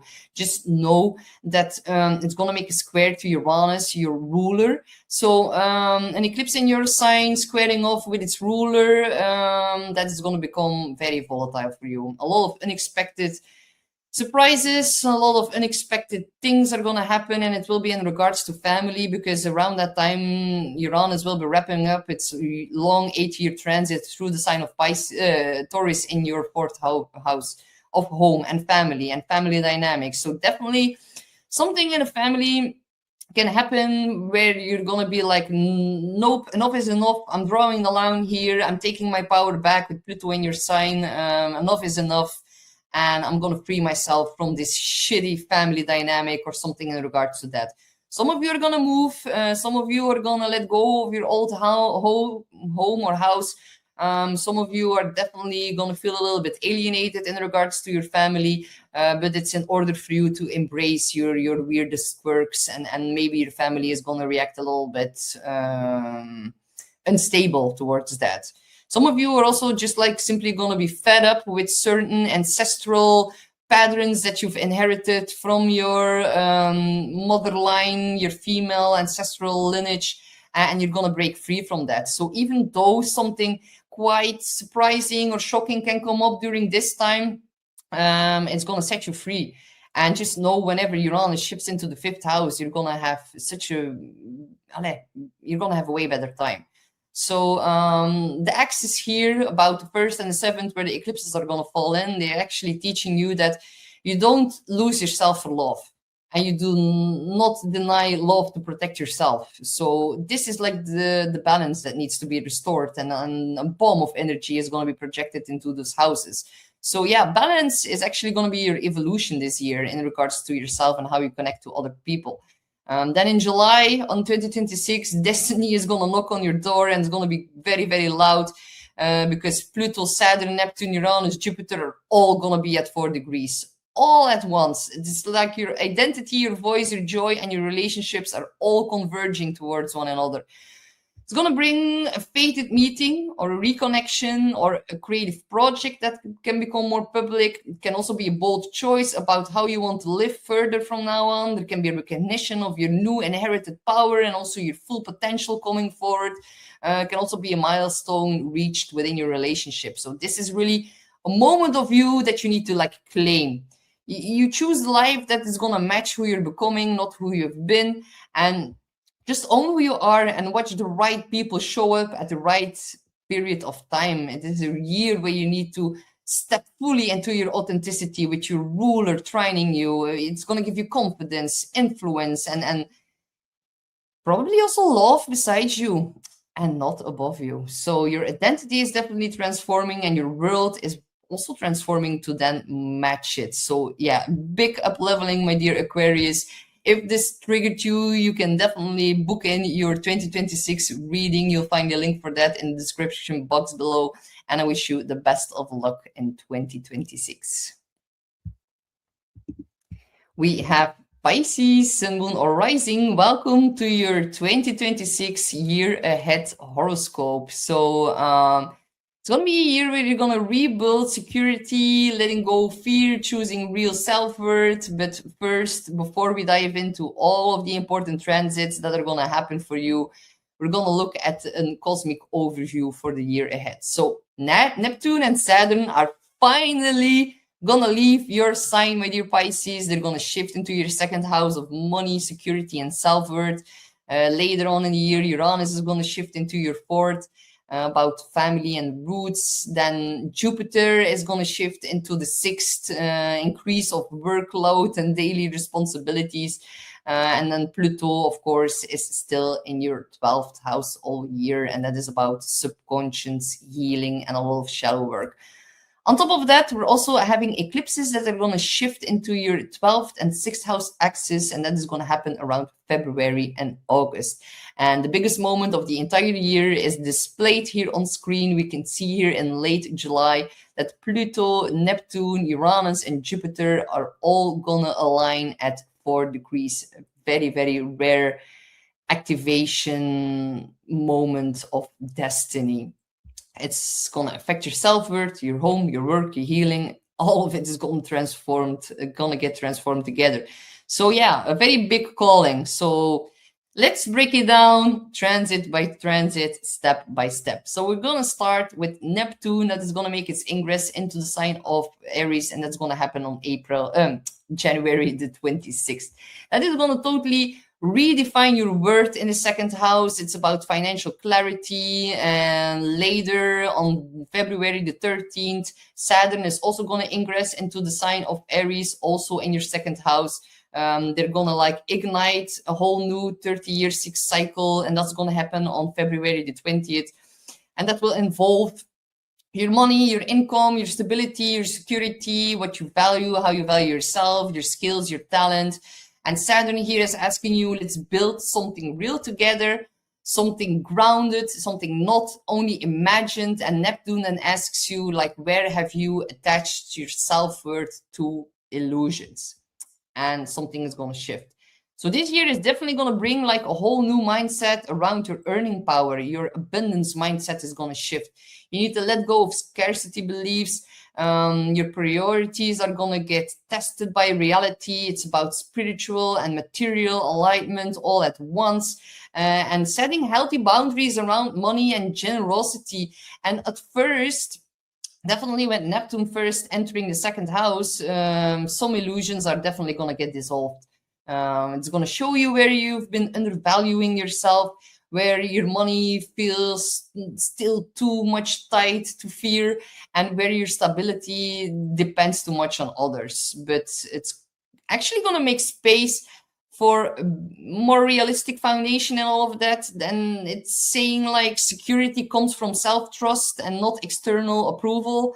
And if you've been wanting more independence, then 2026 is really going to push you to own your own value and make choices that are going to support the life that you want. So actually very positive. You've been having Neptune in your sign for 14 years straight, Saturn and Pisces for the last 3 years. That created a lot of hurdles, a lot of struggles, a lot of the times that you felt confused about who you truly were. If someone were to ask you, like, describe yourself, that could have meant like hitting a roadblock, not really knowing what to say, not really understanding yourself completely fully in some kind of way. And now that these energies are going to leave your sign, it's actually quite important and quite massive, because Neptune is not going to return to Pisces for another 165 years. So you're done with the energy, you're done with the confusion, you're done being stuck in your head, you're done pondering about the past, you're done thinking about like, who am I? For the past 14 years, a lot of things remained hidden. A lot of things remained hidden in the fog. It's like there was some kind of spell casted onto you where you were not fully able to see the full truth, and you're gonna get a reality check in regards to where you've been in denial. And Saturn has, of course, already been doing that in the sign of Pisces, but I feel like the big coming out of denial kind of moment in time is only now gonna arrive after these planets are gonna leave your sign. And at the beginning, you might see so clear that it might be a little bit overwhelming. You might feel like there's a weight being lifted off your shoulders, but still with the weight, the fog disperses or dissolves, and you're gonna be confronted with how you've been like denying yourself things, being in denial about other people. Maybe you're telling yourself that your life is great and everything is working out fine, and you're just liking your routine and everything is working out great. And now that Neptune comes out of your sign, you can be like, oh, wait, what? Maybe my life is not going all the way that I would like. Maybe I would like to have some more passion. Maybe I would like to have some more this or that, or like, suddenly and slowly things will start to become way more obvious, and there will be no denying anymore. Like the things are gonna be lifted from your eyes, and like the blindfolds are coming off, and you're gonna have to be honest with yourself, and maybe you're gonna have to restructurize some parts of your chart of your life. I'm seeing it in the chart. That is what I meant, especially with Uranus moving into the fourth. I think some of you are going to definitely move your home, break away from a partner. Uranus is going to make squares to you. Not that easy, but very liberating. It is about setting yourself free, and it's going to have a major, interesting final resolution for you guys. And you're going to look back on that, and you're going to be so happy, like, oh my God, I'm so glad that I came out of denial and I was able to like release myself fully from this situation or that person or this confining job, or like, yeah, something is going to shift, and the blindfolds are coming off, and you're going to become very convinced about something that was like lingering behind the scenes, beneath the surface, things that you've like tucked away in your subconscious because there was room to fill that place. But now it needs to go. You need to have more space for other things. You're going to need to shift your focus to your self-worth and your income power, your possibilities of creating a new stable income stream. And yeah, definitely something big is going to shift in that. Because On April the 26th, Uranus is going to ingress fully into the sign of Gemini. And for you, my dear Pisces, it's going to square you off. So it's going to create a little bit of restlessness. But for you, Uranus is going to jump into your 4th house. And this is a 7-year shift that starts here. And it's in the home of in the house of your home and your living situation. Your family dynamics are going to evolve. Old comforts are going to become too small.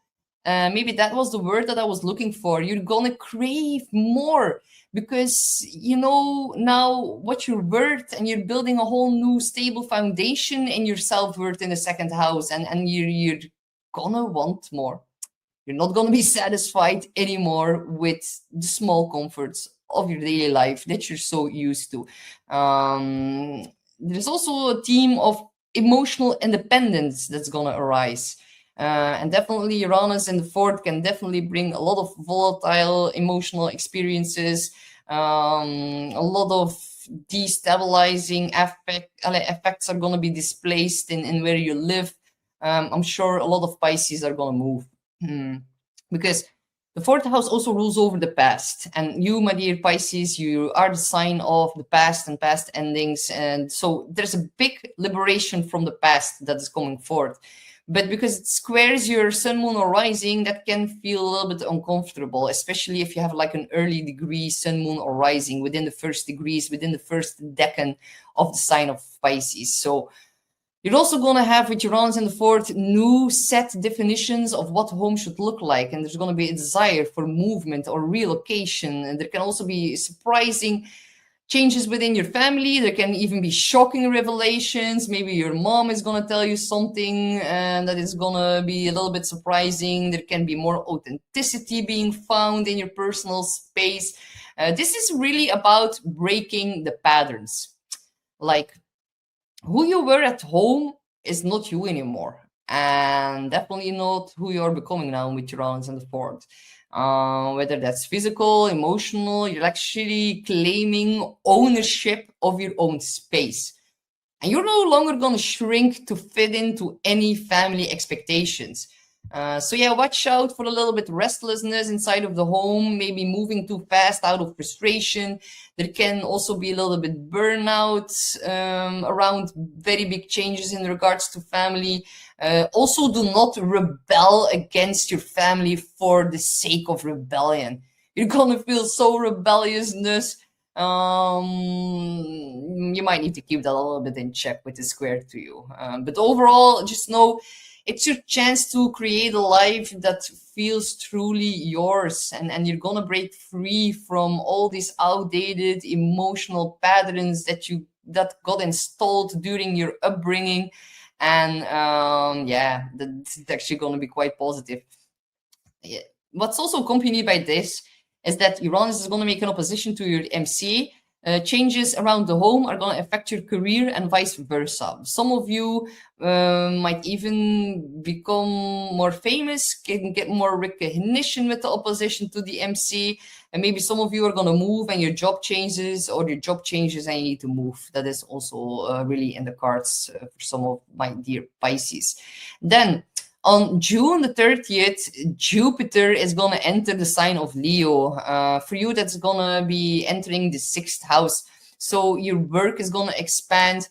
Your health can stabilize. Purpose in daily life gets expanded as well. Because the 6th house rules over your routines, your schedules. It's also in regards to your co-workers, your work environment, your efficiency, your productivity, your health and energy, your service and responsibility towards others are all found in the 6th house. Jupiter always brings an increased workload. More opportunities at work. It can be higher motivation, higher productivity. There can be an increase in confidence in your skills. You can get recognition for your effort from colleagues. You can also feel like joy is returning in your everyday life. It's your daily routine in the 6th. Jupiter expands it, but mostly in a very hopeful, optimistic way. So yeah, show up with your heart, and life is gonna give that back to you immensely. So if you're working and you're self-employed, you're gonna get more clients, new clients. You can take on more of a leadership role.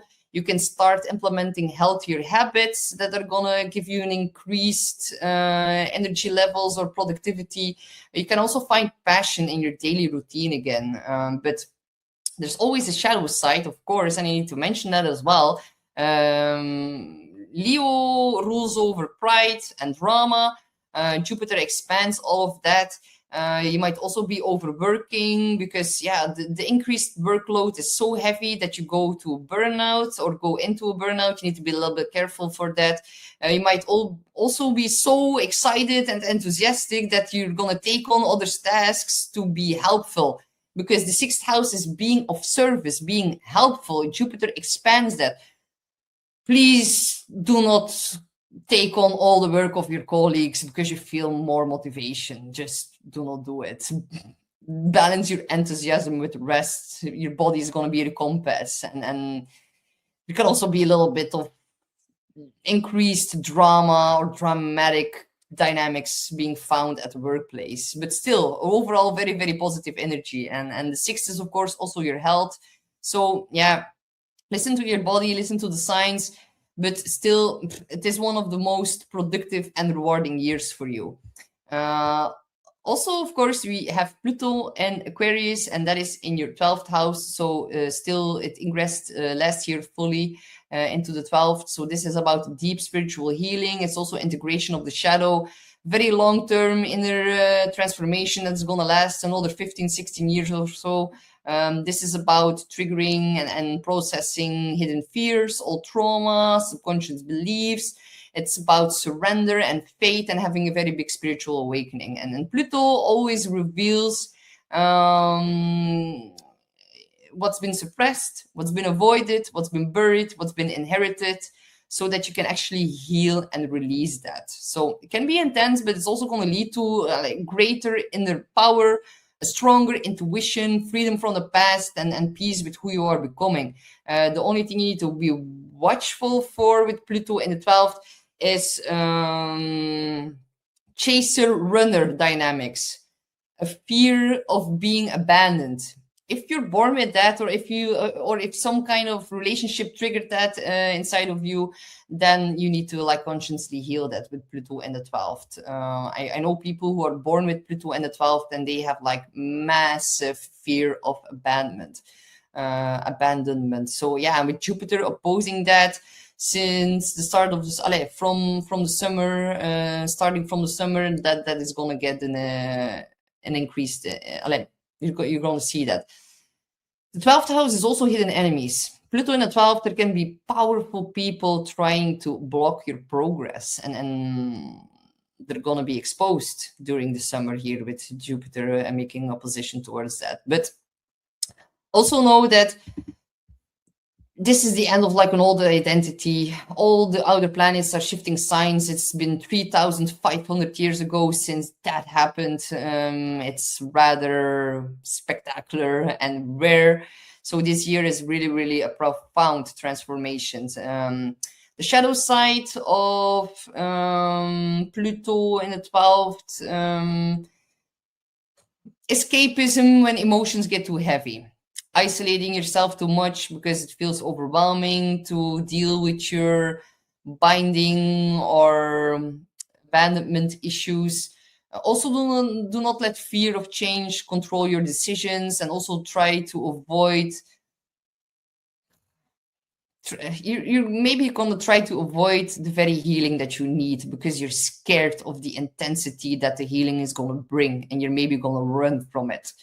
But if you run from it, it's going to catch up anyway. So lean into the process. Know that your spirit is strengthening. Your life is actually simplifying with Saturn and Neptune finally leaving your sign. And on top of that, we also have eclipses in the 12th and the 6th house axis. So you really, really, really need to balance your work. You really need to balance your physical health with your mental health. Physical health is in the 6th, mental health is in the 12th.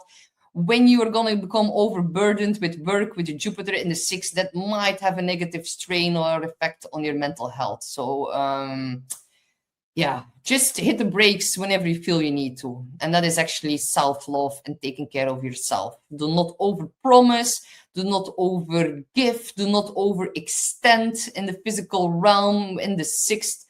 Take time off, take time to recharge the battery, because it might feel a little bit too much during the summer, especially. So yeah, the eclipses, the first one that is going to take place is going to be on February the 17th. We're going to have an Aquarius solar eclipse in your 12th house. And also, guys and girls, like the one in February and the 12th is going to be at 28 degrees and it's going to square off with its ruler Uranus. Uranus will then be in your 3rd house.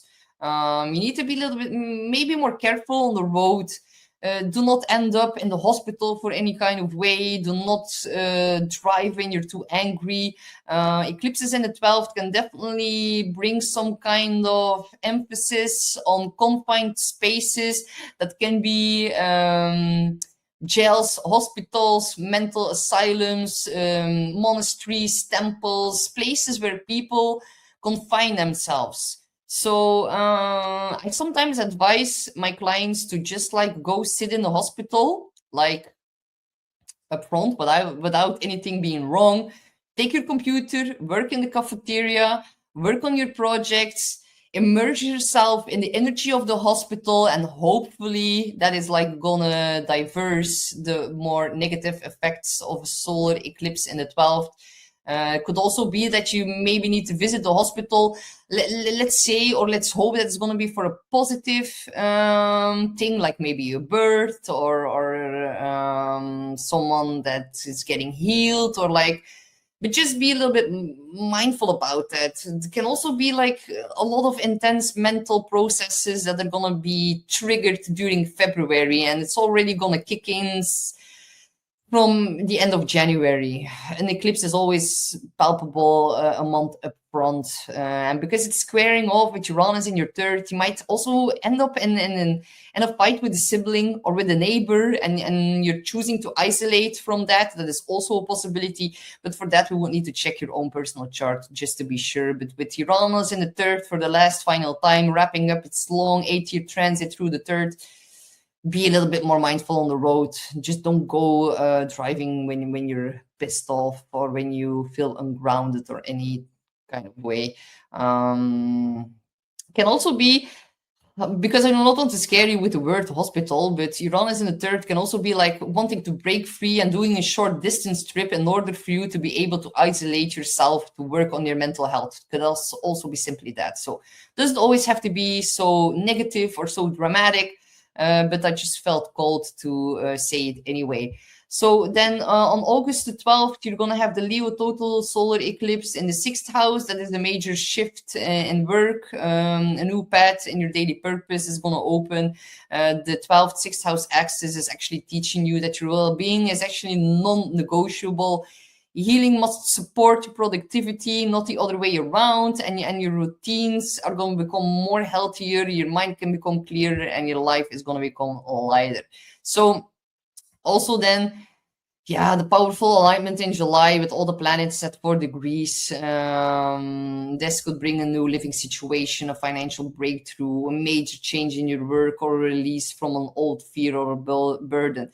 Very, very big cosmic reset button of your entire life, but more on that when we are entering July for sure.